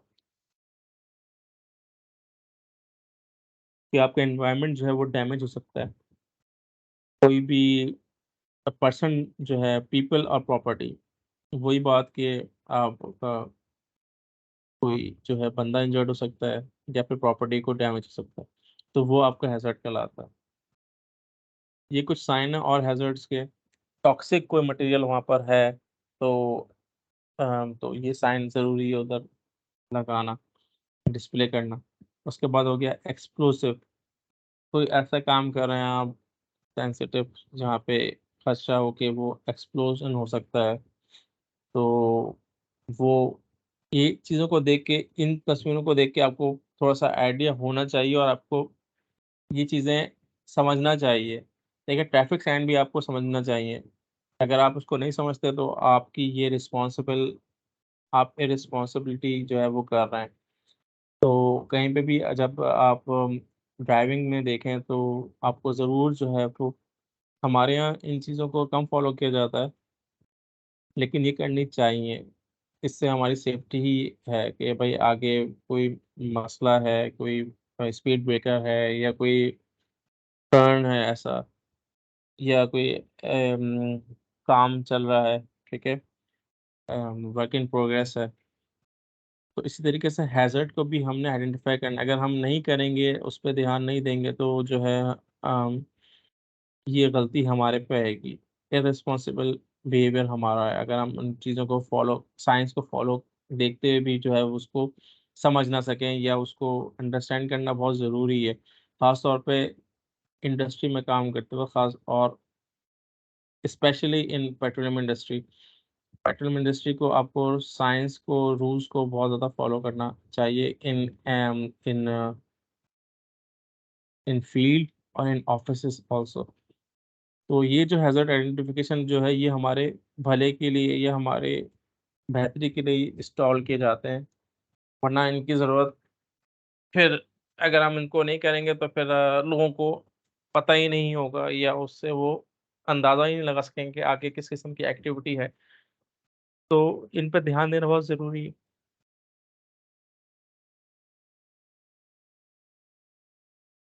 तो एक तो इसमें टॉक्सिसिटी की बात आ गई, दूसरा जो है वो एक्सप्लोसिव की बात आ गई, तीसरा जो है ये हाईली फ्लेमेबल।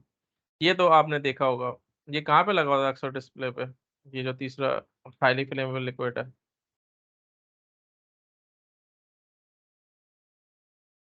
ये इंडिकेशन कहाँ पे होती है ज़्यादातर? सर किसी भी गैस सिलेंडर पर होता है।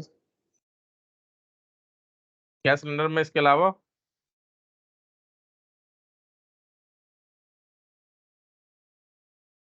सर जो कंटेनर्स होते हैं। जी बिल्कुल, अक्सर आपने रोड पर ड्राइविंग करते हुए कंटेनर्स देखे। कंटेनर्स भी वो वाले जो कि ऑयल के हैं, जो बेसिकली आपके लिक्विड कंटेनर्स होता है, उसमें अक्सर आपने देखा होगा, अक्सर और बेशतर आप, अगर आपने हाईवे पर ट्रैवल किया है, तो जो भी आपको ट्रांसपोर्ट जरिए से पता है, आपको पता है कि जो मेजर ट्रांसपोर्ट है हमारी, एक तो फ्यूल की जो हम करते हैं, वो वो हम ट्रक्स की मदद से करते हैं, ठीक है। तो उसमें आपने अक्सर देखा होगा कि जो ट्रॉले चल रहे होते हैं, तो उसमें अक्सर ये साइन होता है।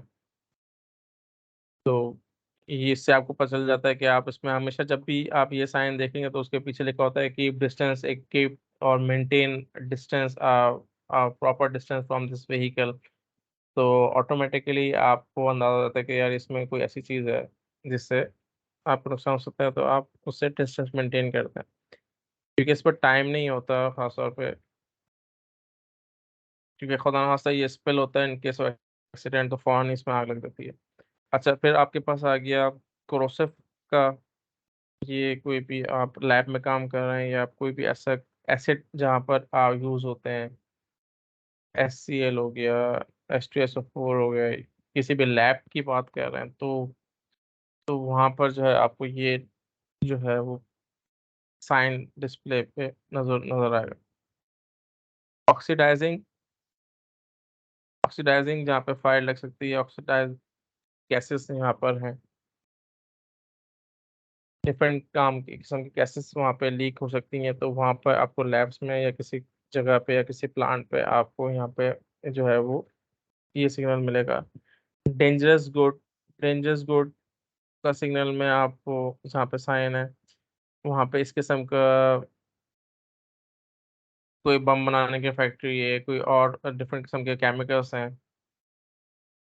तो वहाँ पे जो है वो ये चीज़ें डिस्प्ले। इरिटेंट क्या होता है? इरिटेंट बेसिकली आपको कोई स्किन डिजीज हो जाए या आप अनकंफर्टेबल हो ड्यूरिंग सांस लेने में, जब आपके रेस्पिरेटरी इश्यूज आते हैं, वो बेसिकली इरिटेंट कहलाता है कि आप कोई भी चीज़ इनहेल करेंगे ऐसी जिससे आपकी जो है वो सांस लेने में जो है आपको तकलीफ होगी, तो वो, या फिर स्किन का भी आपने देखा हो कि आपके स्किन में कोई प्रॉब्लम शुरू हो जाती है, खुदा न खास्ता स्किन में इरिटेशन शुरू हो जाती है, या फिर आपको जैसे खुजली कहते हैं, या फिर आप कहीं ऐसे एटमॉस्फेयर में आपने, जैसे कभी कभी आपने देखा होगा कि कोई चीज़ गंदी या कोई चीज़ सही साफ सुथरी नहीं है, आपने कोई होटल गए, खुदा ना खास्ता आपने आपने देखा होगा डिफरेंट किस्म के कंबल हैं या आपके ब्लैंकेट हैं या ऐसे, कभी कभी किसी ने ये महसूस किया है या आपके उसमें हो के उसने किसी और का कपड़े पहन लिए, यूज कर लिए, या किसी तो आपको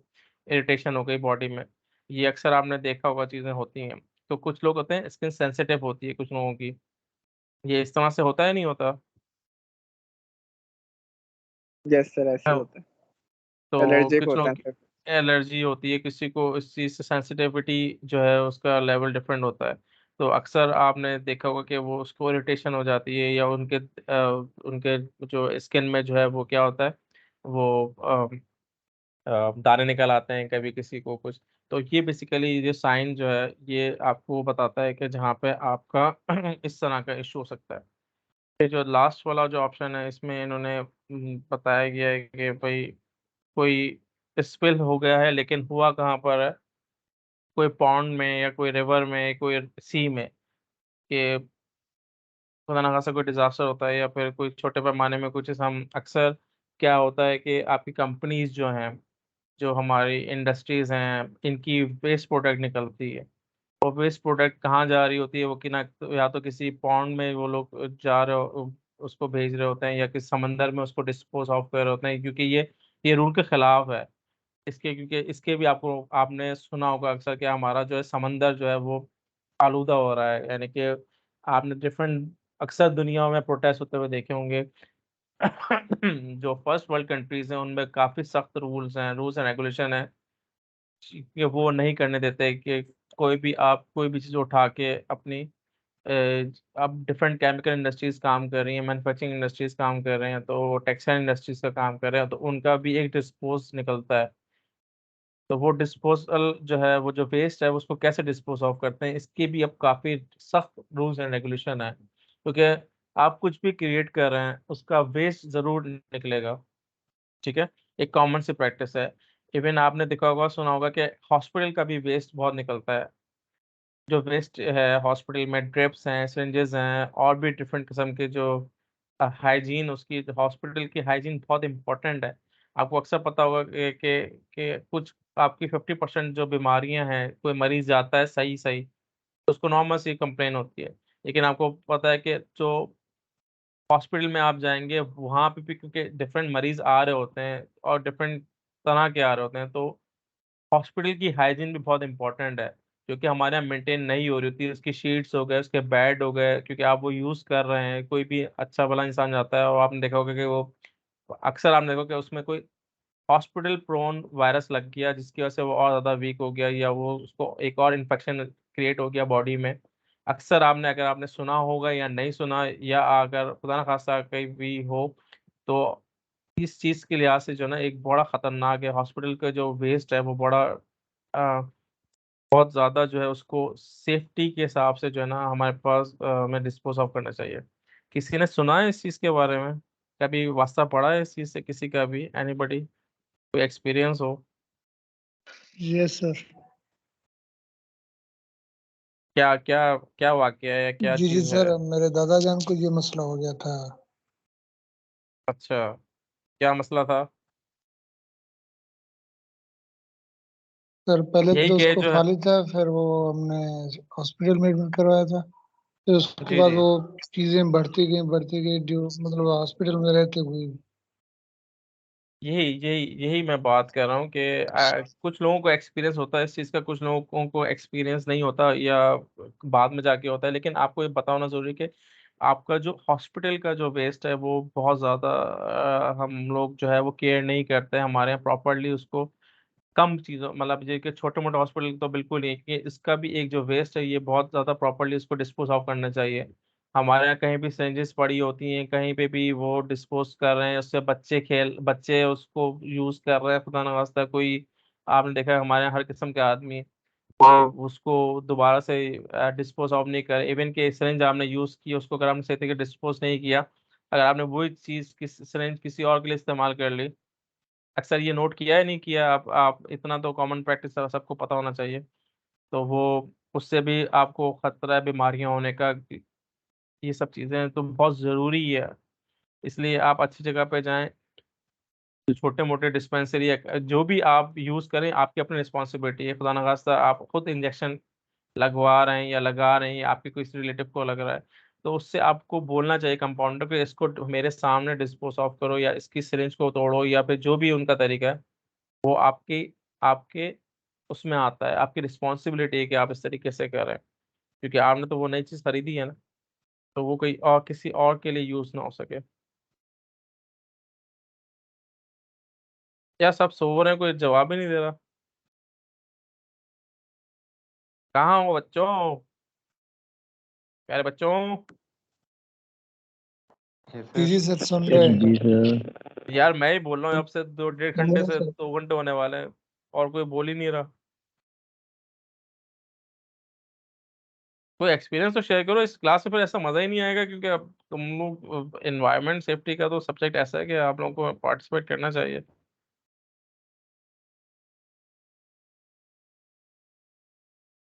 अच्छा चलो भाई, इसमें किसी का इंटरेस्ट इस बात पे नहीं। चलें जी। तो कहने का मकसद है कि हॉस्पिटल के हिसाब से अगर ये इस तरीके से आप डिफरेंट इंडस्ट्रीज में जाएंगे, तो जिस इंडस्ट्री में भी जो मैन्युफैक्चरिंग इंडस्ट्री से मुराद ये कि वो कोई भी चीज़ बना रहा है, आइदर वो टायर बना रहा है, आइदर वो इज मेकिंग टेक्सटाइल इंडस्ट्री की बात कर लें आप, उसका एक वेस्ट होता है, उसका एक वाटर है, वेस्ट वाटर है। वो जाहिर सी बात है, कपड़ा जब आप बना रहे हैं तो उसके लिए पानी चाहिए आपको। पानी चाहिए होगा तो वो उसमें जब भी केमिकल्स इशू मतलब होंगे तो वो ऑब्वियसली बात है उसका एक वेस्ट वाटर निकलेगा। इस तरीके से आप हर किस्म का वेस्ट जो है वो डिफरेंट टाइप के वेस्ट होते हैं, इंडस्ट्री टू इंडस्ट्री वेरी करता है। तो उस वेस्ट को डिस्पोज ऑफ करने का एक तरीका है, आप उसको कहाँ डंप कर रहे हैं। कचरा तो आप अपने घर में भी यूज कर रहे हैं, तो वो भी तो आप कचरा रोजाना निकाल रहे हैं ना। इन केस ऑफ आपके पास जो कोई भी आप चीज खरीद के लेके आते हैं, इवन के खाने की चीज लेके आते हैं, तो आपका शॉपर का खर्चा तो है, वो जो कचरा निकलता है आपके पास, तो आपके पास फूड आइटम्स हैं, कुछ बच जाता है, कुछ सड़ जाता है, उसको आप डिस्पोज करते हैं। तो ये बिल्कुल ये आपकी बेसिक चीजें हैं जो आप रोजमर्रा में कर रहे होते हैं, आपके घर वाले कर रहे होते हैं, कहीं आप इन्वॉल्व होते हैं। तो ये बहुत जरूरी है कि उसको सही तरीके से इन्वॉल्व करें, क्योंकि अगर घर में ही कचरा रहे तो क्या हाल होगा। आप भी तो रोजाना कचरा डिस्पोज ऑफ कर रहे हैं ना, जो आपके पास स्वीपर आता है जो लेके जाता है, या कहीं आप खुद डिस्पोज ऑफ कर रहे होते हैं। तो बेसिकली ये कॉमन प्रैक्टिस है। अच्छा जी, अब आता है type of hazard. Chemical hazards जो हैं वो कौन से होते हैं? बट आपके पास स्लाइड चेंज हुई, यही शो हो रही है स्लाइड। यस ये सर। सर चेंज हो गई। ठीक है, ओके, थैंक यू। जो टाइप्स ऑफ हैजर्ड्स हैं वो कौन कौन से हैं? तो सबसे पहले हम बात करते हैं chemical hazards. Hazards due to chemical contact, अगर आप कोई भी केमिकल से कांटेक्ट है जिससे जो है वो आपको कोई भी प्रॉब्लम हो सकती है। कौन कौन सी प्रॉब्लम्स हो सकती है? Inhalation, congestion and absorption through skin. जैसे कि मैंने अभी डिस्कस किया, इनहेलेशन का मतलब ये है कि आप कोई भी चीज़ इनहेल कर लेते हैं, केमिकल एक क्वांटिटी में है, कोई भी गैस लीक हो रही है, आपको पता है कि काफ़ी जो चीज़ें हैं वो गैसेस होती हैं, वो ऑर्डरलेस होती हैं और कलरलेस होती हैं, यानी कि वो आप इनहेल कर होते हैं, आपको पता नहीं चलेगा। एक तो कलरलेस है, कलरलेस मतलब आपको नज़र ही नहीं आती, ठीक है, वो ट्रांसपेरेंट है या वो हमारे एटमॉस्फेयर में ऐसी हैं कि वो उनका कोई कलर नहीं है, तो कलर नहीं होगा तो आप आइडेंटिफाई नहीं कर सकेंगे। दूसरी बात क्या, ऑर्डरलेस, उसकी स्मेल भी नहीं होती, ठीक है, वो स्लो पॉइजनिंग, आहिस्ता आहिस्ता आपको ये H2S का आपके साथ यही है कि आप इनहेल कर लेंगे क्वांटिटी में फलाना खासा, और आपका सीरियस अगर ज़्यादा ppm में आपने इनहेल कर ली तो आपकी उस वक्त डेथ हो सकती है, मतलब किसी की भी डेथ हो सकती है। तो ऐसे इन्वायरमेंट में केमिकल हैजर्ड्स कहलाते हैं। इनहेलेशन का मतलब है कि आपने इनहेल कर लिया थ्रू आपका रेस्पिरेटरी सिस्टम जो है, उसके नतीजे में कंजेशन है। एब्जॉर्प्शन थ्रू स्किन का मतलब है कि आपको, जो हमने बात की कि स्किन सेंसिटिव होती है काफ़ी लोगों की, अगर आपका केमिकल वहाँ पर है और वो टच हो जाता है आपकी स्किन से तो आपको इरिटेशन होगी या फिर वो कोई भी प्रॉब्लम क्रिएट हो सकती है, स्किन डिजीज, ठीक है, ये केमिकल हैजर्ड्स हैं। उसके बाद आते हैं physical hazards. Physical hazards include things like equipment, machinery, electricity, noise, heat and cold. अच्छा, फिजिकल हैजर्ड्स हैं, उसमें क्या है कि किसी इक्विपमेंट से आप टकरा गए, कोई चीज़ लग गई, गिर गई, मशीनरी में कोई खुदा न खास्ता किसकी उंगली आ गई या हाथ आ गया, तो ये फिजिकल हैजर्ड नहीं, ये आपके फिजिकल हैजर्ड्स में रहेंगे। इनसे आपको बचना है, यानी कि जब भी आप काम करेंगे किसी भी इक्विपमेंट पे तो उसके डायनेमिक्स आपको पता हो कि यार ये इक्विपमेंट हमें किस हद तक नुकसान पहुंचा सकता है, इसको हम कैसे सेव कर सकते हैं अपने आप को, या क्या क्या इसमें वीकनेसेस हैं, तो वो हमें उसका केयर करनी पड़ेगी। मशीनरी में हम कोई काम कर रहे हैं, इलेक्ट्रिक इलेक्ट्रिक जैसे तो मशीन चलेगी तो ऑटोमेटिकली बात है, उसमें इलेक्ट्रिसिटी का भी अमल दखल है, तो वो हमें देखना है कि इसका पर्पस क्या है, ये क्या काम कर रही है। नॉइस, कुछ लोग नॉइस के सेंसिटिव होते हैं, कहीं पे आपने देखा होगा कि जो है का काम करने के लिए नॉइस जो है वो आप एयर प्लग्स लगाते हैं। अच्छा, एयर प्लग्स का पता है? Air plugs, yes sir. आप लोग अभी तो प्लांट पे फील्ड गए पे होंगे भी यूज केमिकल होता है। की फील्ड पे गए हैं, तो हाँ फील्ड पे आपको पता है कि वो नॉइस एक आ रही होती है, किसी भी वेल के पास आप जाएंगे या किसी प्लांट के पास जाएंगे तो आप एयर प्लग्स उसमें यूज कर रहे होते हैं, कर रहे होते नहीं कर रहे होते, बाकी सब बताएं। Yes sir. सर अभी हम लोग जो ठीक, विजिट पे गए थे वहां पर भी यूज किए थे, जो माइंड उसकी नॉइस स्वीटनिंग। कैसी थी? हाँ बिल्कुल बिल्कुल, जो आपका केमिकल प्लांट होगा वो माइन स्वीटनिंग वाला जो है या डिहाइड्रेशन वाला, उसमें आपको तो पता है कितनी खतरनाक नॉइज आ रही होती है मशीन के पास से, यस। तो वो बेरेबल भी नहीं होती कभी कभी टाइम, कुछ लोगों को बस वो जो सेंसिटिव होते हैं उनको आप बात भी नहीं कर सकते एक दूसरे से, होता है ना, तो उसके लिए कुछ लोग जो है वो नॉइस की भी कहीं पे जो है ना वो प्रॉब्लम आती है। तो अच्छा, इस तरीके से हीट आपके पास आती है, कोई मशीन है वो काम जब वो चल रही होती है तो वो उसमें हीट प्रोड्यूस हो रही होती है। टेक्सटाइल की बात कर लेते हैं या फिर आप ऑयल एंड गैस में भी होता है, तो जो भी मशीन काम कर रही है तो उसमें वो हीट प्रोड्यूस कर रही है इनकेस, तो वहाँ पे भी खड़ा होना उस वक्त वहाँ पे काम करना मुश्किल होता है, तो ये आपको बेसिकली फिजिकल हैजर्ड में है। इस तरीके से आप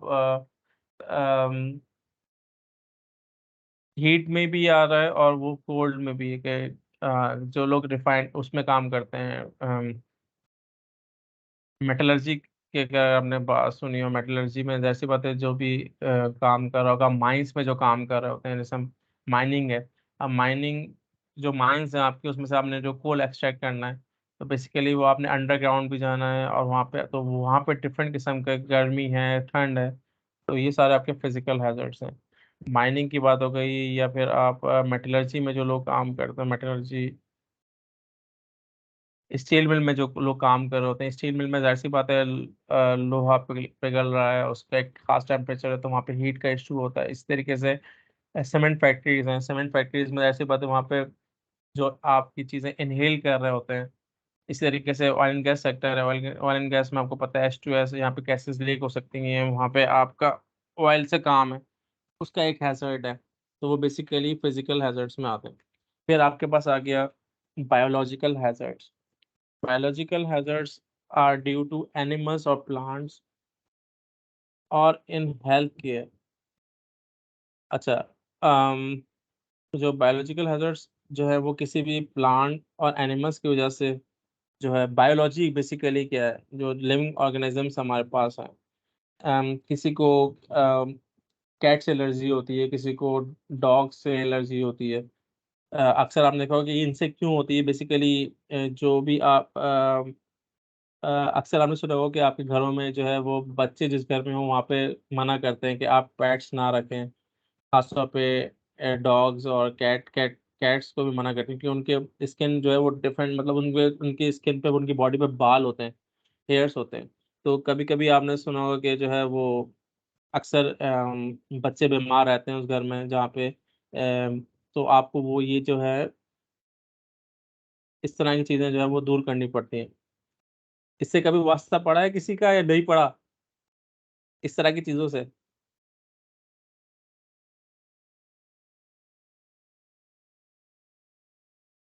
सर ये बात को है शायद एलर्जी कैट से। किसको? ये बात को है सर। इबाद को है? इबाद, शेयर योर एक्सपीरियंस। इबाद, इबाद चाय वाय पीने चले गए क्या रमज़ान में? अब तो चाय वाले भी नहीं खुले होंगे इस टाइम पे।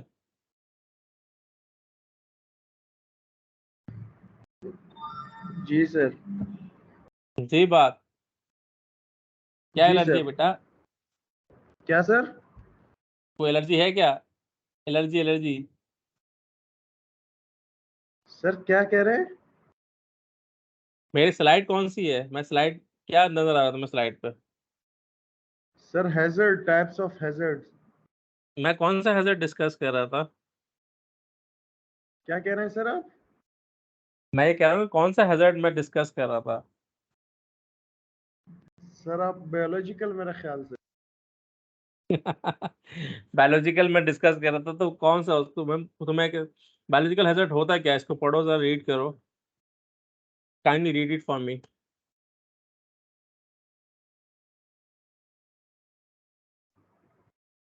सर बायोलॉजिकल हैजर्ड है कोई भी सर हैजर्ड जो किसी भी बायोलॉजिकल चीज़ से जो है हमें ख़तरा हो।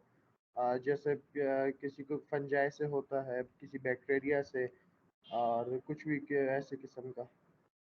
अच्छा, इसमें लिखा हुआ है एनिमल भी, एनिमल से होता है किसी को? जी सर मेरे ख्याल में मुजम्मिल को भी है, हमारी क्लास के बिल्लियों से है या किसी चीज़ से है, तो अगर उसको है तो उससे ज़्यादा होगा। मुजम्मिल बोल रहा है इबाद को है, और इबाद बोल रहा है मुजम्मिल को है। तुम लोग फैसला कर लो पहले किसको है, एक दूसरे पर डाल लो कहानी टोपियां।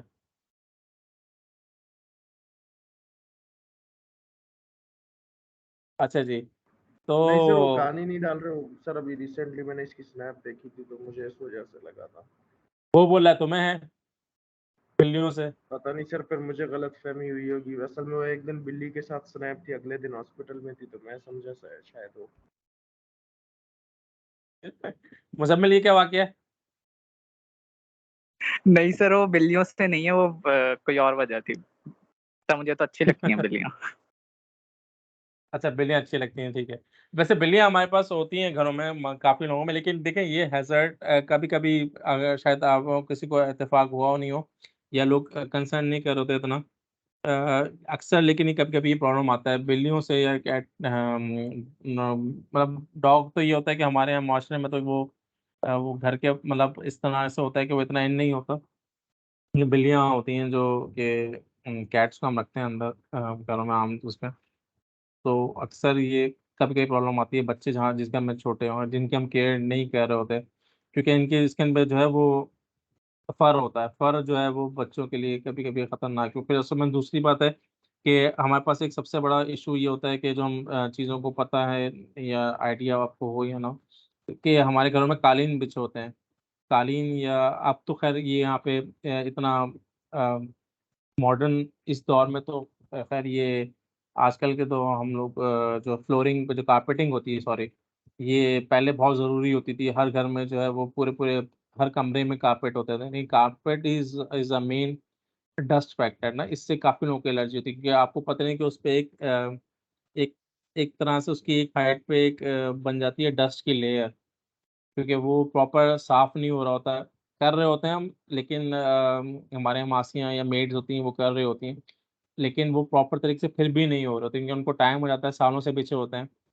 तो वो भले उसकी जितनी सफाई कर लें आप, पोछा लगाएं, लेकिन उसमें फिर भी कुछ ना कुछ लेवल पे कुछ अरसे के बाद वो डस्ट का एक वो बन जाता है।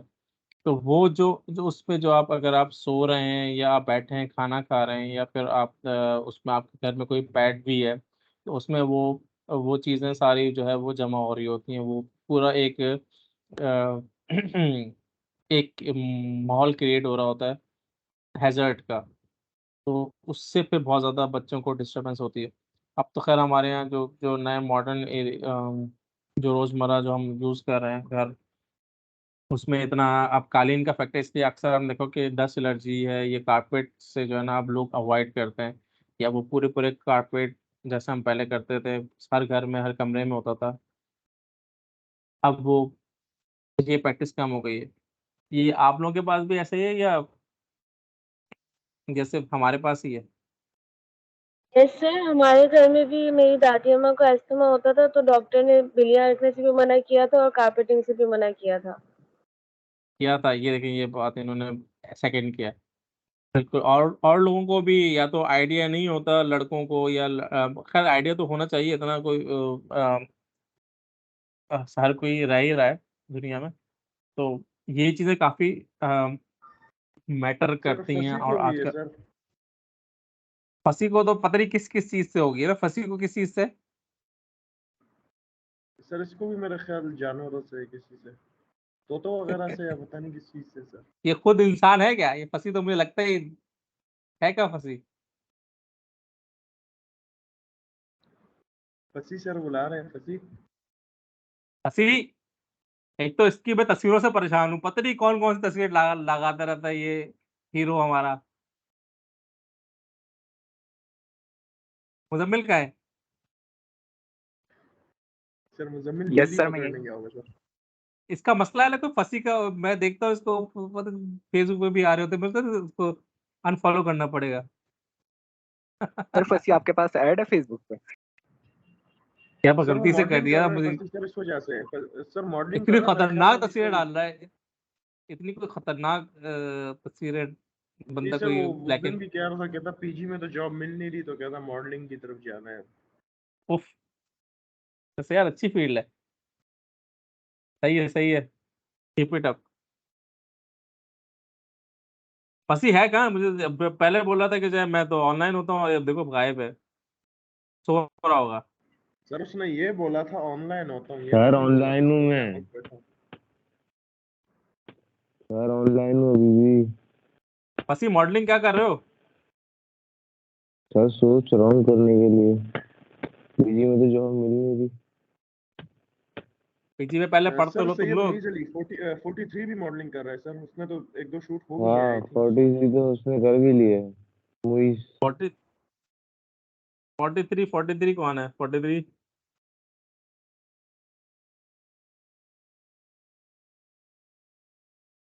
सर मॉइज है, सर मॉइज। मोएस, अच्छा, ओ हो, हाँ, नहीं ये तो है, ये तो भाई लगता है ये तो बड़ी चीज है। ये है कहाँ गायब, मुझे नजर नहीं आ रहा। मोएस, इसकी आवाज नहीं सुनी मैंने काफी दिनों से। Patient sir. हाँ, अब आया ना ये। क्या हाल है भाई मोएस? ठीक सर, आप सुनाए। अल्हम्दुलिल्लाह, चलें, गुड गुड, ठीक है। हाँ, तो मोएस मॉडलिंग चल रही है आजकल?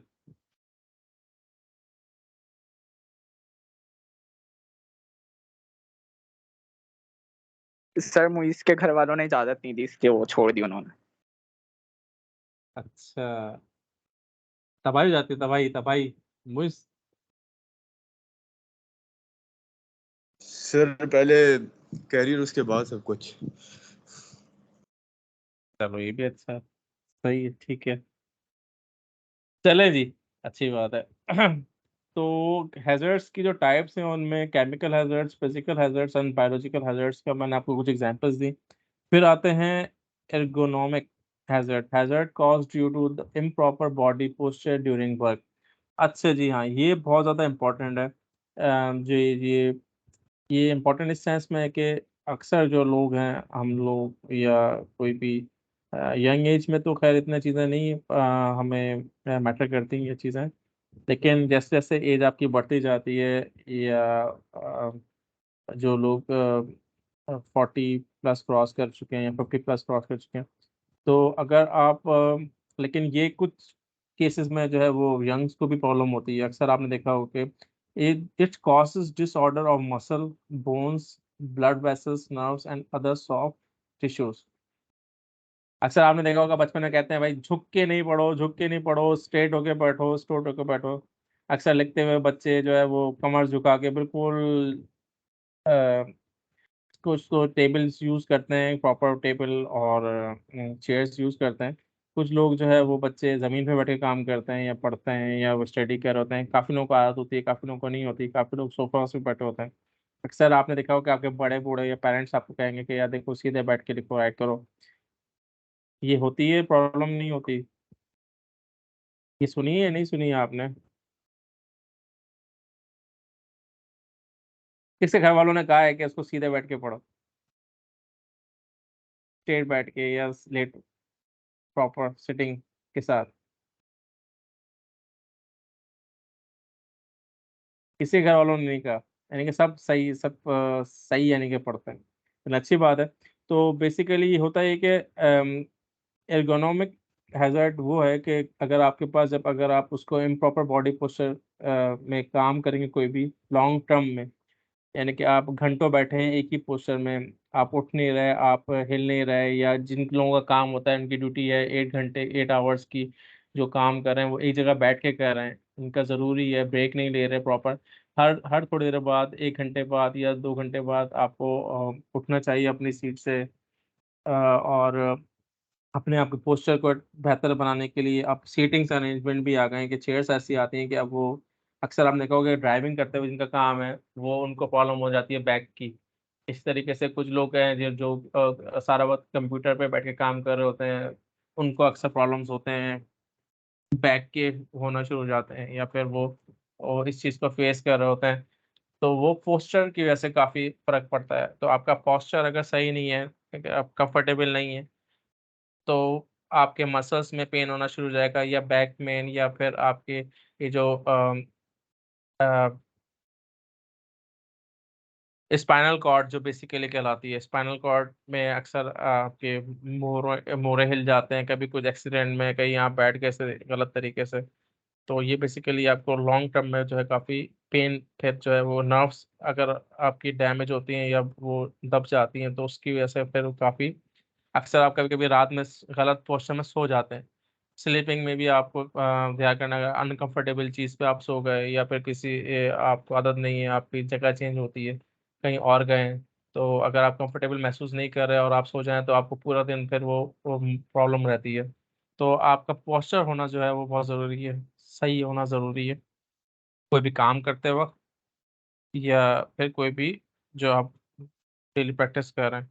सो उसके बाद आता है साइकोलॉजिकल हैज़ार्ड्स। साइकोलॉजिकल हैज़ार्ड्स में जो है वो वर्कलोड है, शिफ्ट वर्क है, डीलिंग विद पब्लिक है, डिस्क्रिमिनेशन, हैरेसमेंट आ जाती है, थ्रेट ऑफ डेंजर और स्ट्रेस है। अब ये साइकोलॉजिकल हैज़ार्ड क्या होते हैं कि आपके पास वर्कलोड बहुत ज़्यादा है, कोई जो है जैसे आपके पास आपने कभी सोचा है कि हमारी इंडस्ट्री में रोटा सिस्टम क्यों है? चलें इस पे बात कर लेते हैं। रोटेशन आपने देखा है फील्ड पे अक्सर रोटेशन होती है, रोटेशन पर 15 डेज़ काम है, 15 डेज़ जो है वो ऑफ है। कहीं पे 21 डेज़ काम है, 21 डेज़ ऑफ है। कहीं पे 45 डेज़ काम करते हैं लोग फील्ड पे, उसके बाद 45 डेज़ की छुट्टी होती है। ऐसा क्यों होता है? हमारी फील्ड में इस तरह का क्यों रोटेशन सिस्टम क्यों है फील्ड पे खास तौर पे? कौन अच्छे से बता सकता है? Anybody put light on this issue?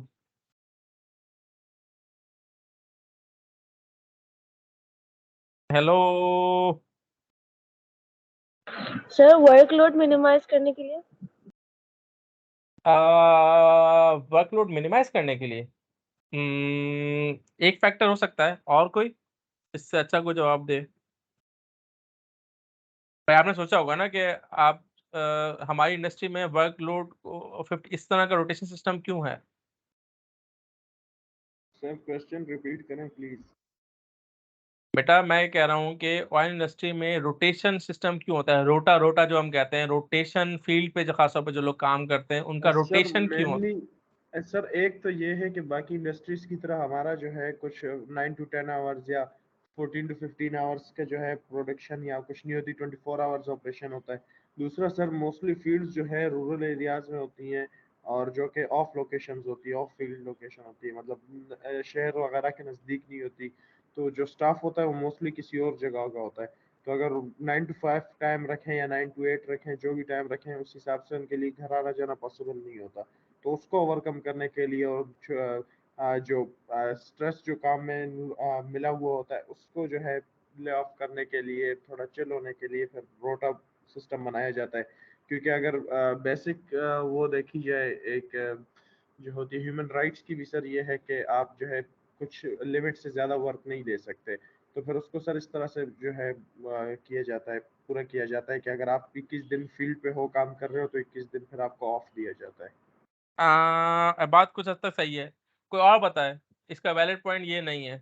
Moist या मुजम्मिल कोई और बताओ कि हमारे पास या फसी या कोई और जो भी, कोई बिलाल जो भी जाग रहा है या जो भी सुन रहा है, वो प्रेजेंट तो सभी हैं, लेकिन कोई अपना फीडबैक दो इसमें कौन सा है, रोटेशन हमारे पास क्यों होता है?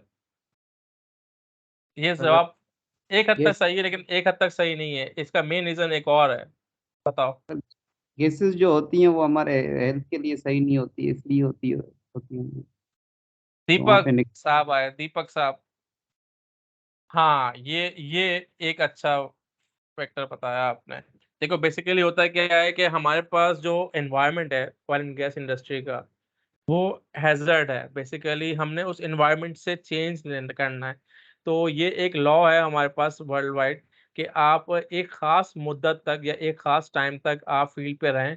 उसके बाद, क्योंकि आपको पता है फील्ड में रहने से आप प्लांट साइड पे काम कर रहे हैं, आप एक ऐसी जगह पे काम कर रहे हैं जहाँ पे जो आपका जो रॉ मटेरियल है या जो फिनिश प्रोडक्ट है वो आपके बेसिकली ऑयल है।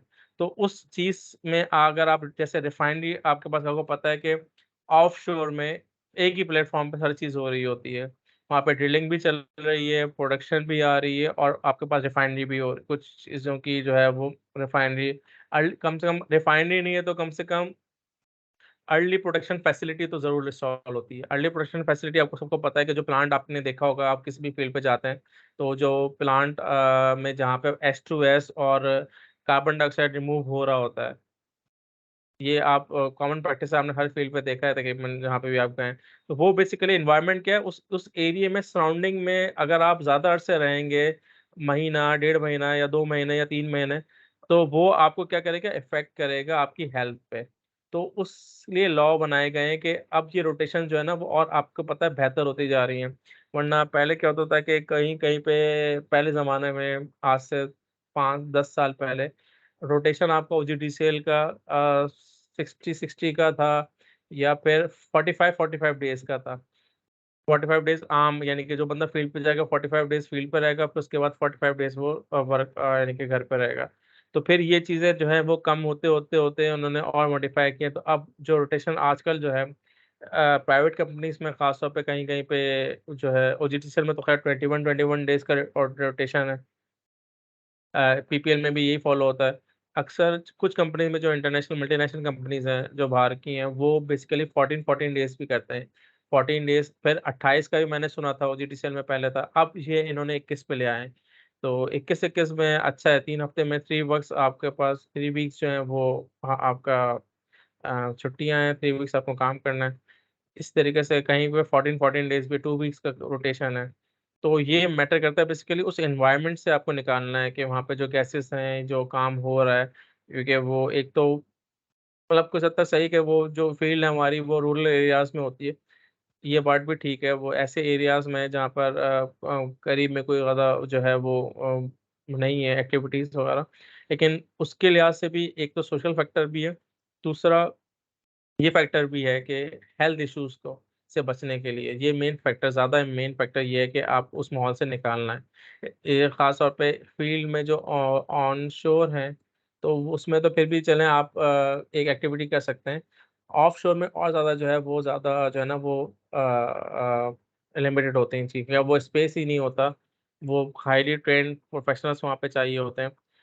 तो वो क्योंकि प्लेटफॉर्म का तो आपको पता है कि वो ज़्यादा ही जो है वो कॉम्प्लिकेटेड भी होता है और सब थोड़ा-सा उसमें डिफरेंट सिनेरियो होता है। तो ये बेसिकली मेन रीज़न है। समझ में आया आपको ये रीज़न रोटेशन का? ऑयल एंड गैस का समझ में आया? क्लियर हुआ ये? नहीं हुआ? Yes sir. ओके। वर्कलोड की बात आ गई, उसके बाद साइकोलॉजिकल देखें, इसमें साइकोलॉजी का बड़ा इफ़ेक्ट है। अगर अगर आप एक बंदे को उस एनवायरनमेंट से नहीं निकालेंगे, ज़्यादा अरसा वो उसी में तो उसके अंदर जो है वो साइकोलॉजिकल स्ट्रेस बढ़ता जाएगा, इसलिए वो उसको उसकी परफॉर्मेंस पे फ़र्क पड़ेगा। कहीं-कहीं पे शिफ्टें आपने देखा होगा कि जैसे कोई कुछ लोग नाइट शिफ्ट में काम कर रहे होते हैं। देखिए नाइट शिफ्ट में काम करना एक कुछ लोग फ़ेवर करते हैं शुरू-शुरू में तो, लेकिन उसके कुछ अरसे के बाद 6 महीने बाद, साल के बाद अगर आप नाइट शिफ्ट में रोज़ाना काम करेंगे तो अक्सर जो है ना उसमें लोग साइकोलॉजिकल उनकी नींद पूरी नहीं होती। देखें अल्लाह ताला ने दिन बनाया है काम करने के लिए, रात में आप को आराम करने का कहा गया है। तो अगर आप उसको फ़ॉलो क्योंकि वो नेचर है, एक नेचुरल चीज़ को अगर आप डिस्टर्ब करेंगे तो बेसिकली वो क्या होगा कि वो हम पे जो है इफ़ेक्ट डालेगी।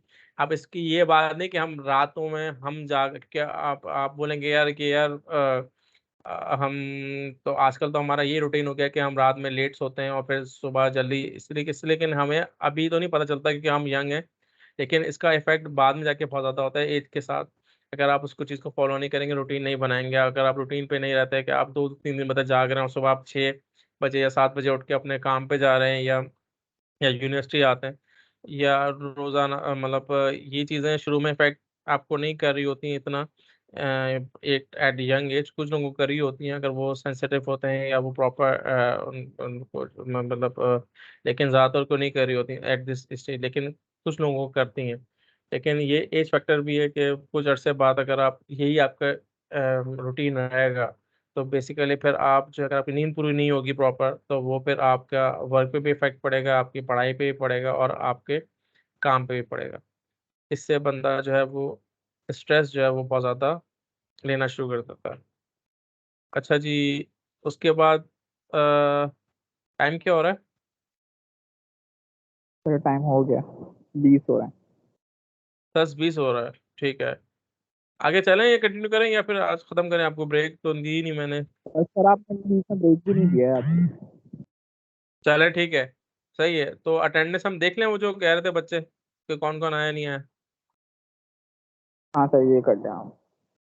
चलें आपका लेक्चर जो है वो कंप्लीट हो गया है। बाकी मैं एक सेकंड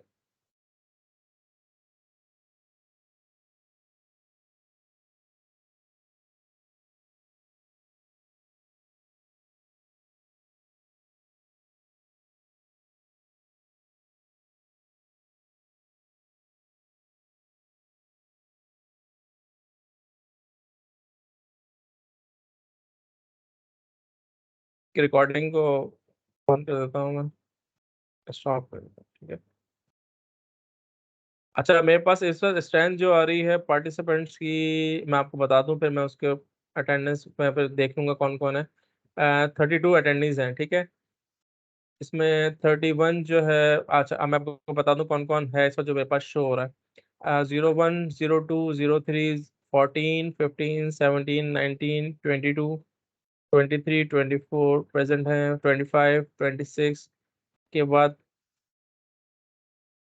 30, 31, 32, 33, 37, 39, 40, 41, 42, 43, 44, 45, 49, 52, 54, 55, 57 और 59, 60 और कौन है? 60 के बाद है मोहम्मद बिलाल। बिलाल तुम्हारा नाम क्यों आ रहा है बेटा? नेम आ रहा है, आपका रोल नंबर क्यों नहीं आ रहा? अच्छा आ रहा है 57, ठीक है। तुम 2 आईडी से ऐड हो 61 क्या? सर 61 61 कौन है?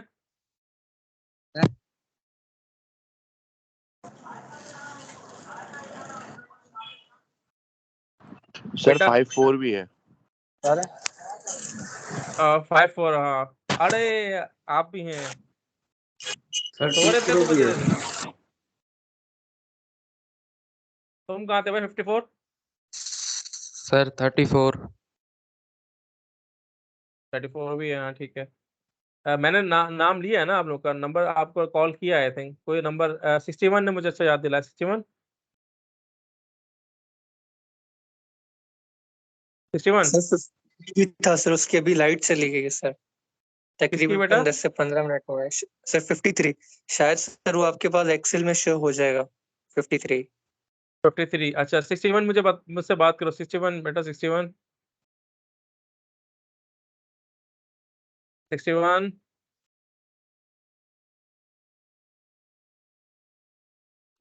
61। सर इसका नेट का इशू है सर। ये फैज सर बोला। हाँ हाँ हाँ, सर फयाज है। हाँ 61 जी सर। बेटा आप अभी ऐड हुए हो? आप शुरू से थे क्लास में? मैं आपका वो देखूंगा। तुम सुबह से लॉगिन हो, जब से क्लास स्टार्ट हुई, या अभी लॉगिन हुए आप? 61 जी सर, सुबह सुबह से हुआ हूँ, क्लास नहीं हो रहा था सर, नेट का मसला था सर। अच्छा, आप कौन से इलाके में हो बेटा? मैं कश्मीर में हूँ सर। अच्छा, कश्मीर में हो। देखो बेटा, क्लास अटेंड करो। तुम्हारे साथ ये मतलब फयाज भी 39 भी तुम्हारे साथ है? जी सर मेरे साथ यही मसला है नेट का।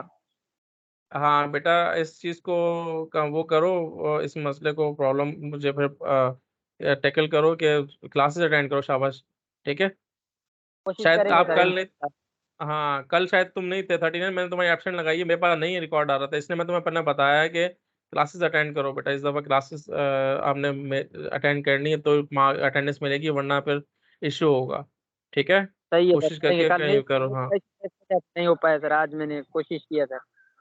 हाँ हाँ, इसको सीरियस लो, जो भी है क्लासेस अटेंड करो बेटा। 61 आप भी बेटा यही करो, क्लासेस कहीं कोई किसी जगह पे चले जाओ या थोड़ी देर के लिए आ जाओ, जब क्लासेस का टाइमिंग है, क्लासेस मिस नहीं करना, ठीक है, याद सही से। है सर। हाँ ये थैंक यू सर। रिक्वेस्ट है तुम लोगों के लिए, सबके लिए कह रहे हैं, ठीक है। चलो सही है, थैंक बाकी सबके मैंने अटेंडेंस नंबर कॉल कर लिए जो हैं। दीपक भी है, नज़र आ रहा है मुझे, सर बाकी 02 57 भी है। क्योंकि 7 कौन है? सर बिलाल। हाँ हाँ बिलाल, हो मुझे नज़र आ रहा है। तुम्हारा दूसरी आईडी से भी नाम आ रहा है मोहम्मद बिलाल, ये कौन है? सर मोहम्मद बिलाल दूसरा है। उसका नंबर क्या है? 29 तो तुम्हारा नंबर वो ऐड नहीं है क्या, बिलाल, मोहम्मद बिलाल? सर ऐड है। तो तुम्हारी आईडी फिर कौन सी, अलग से किसी और आईडी से ऐड हो? नहीं 29 नहीं आ रहा मेरे पास। 29 तुम्हारे पास नाम लिखा हुआ आ रहा है मुझे, मोहम्मद बिलाल लिखा हुआ आ रहा है, आपका डिस्प्ले पे आ रहा है। सबको नजर आ रहा है मोहम्मद बिलाल, या नहीं नजर आ रहा किसी को?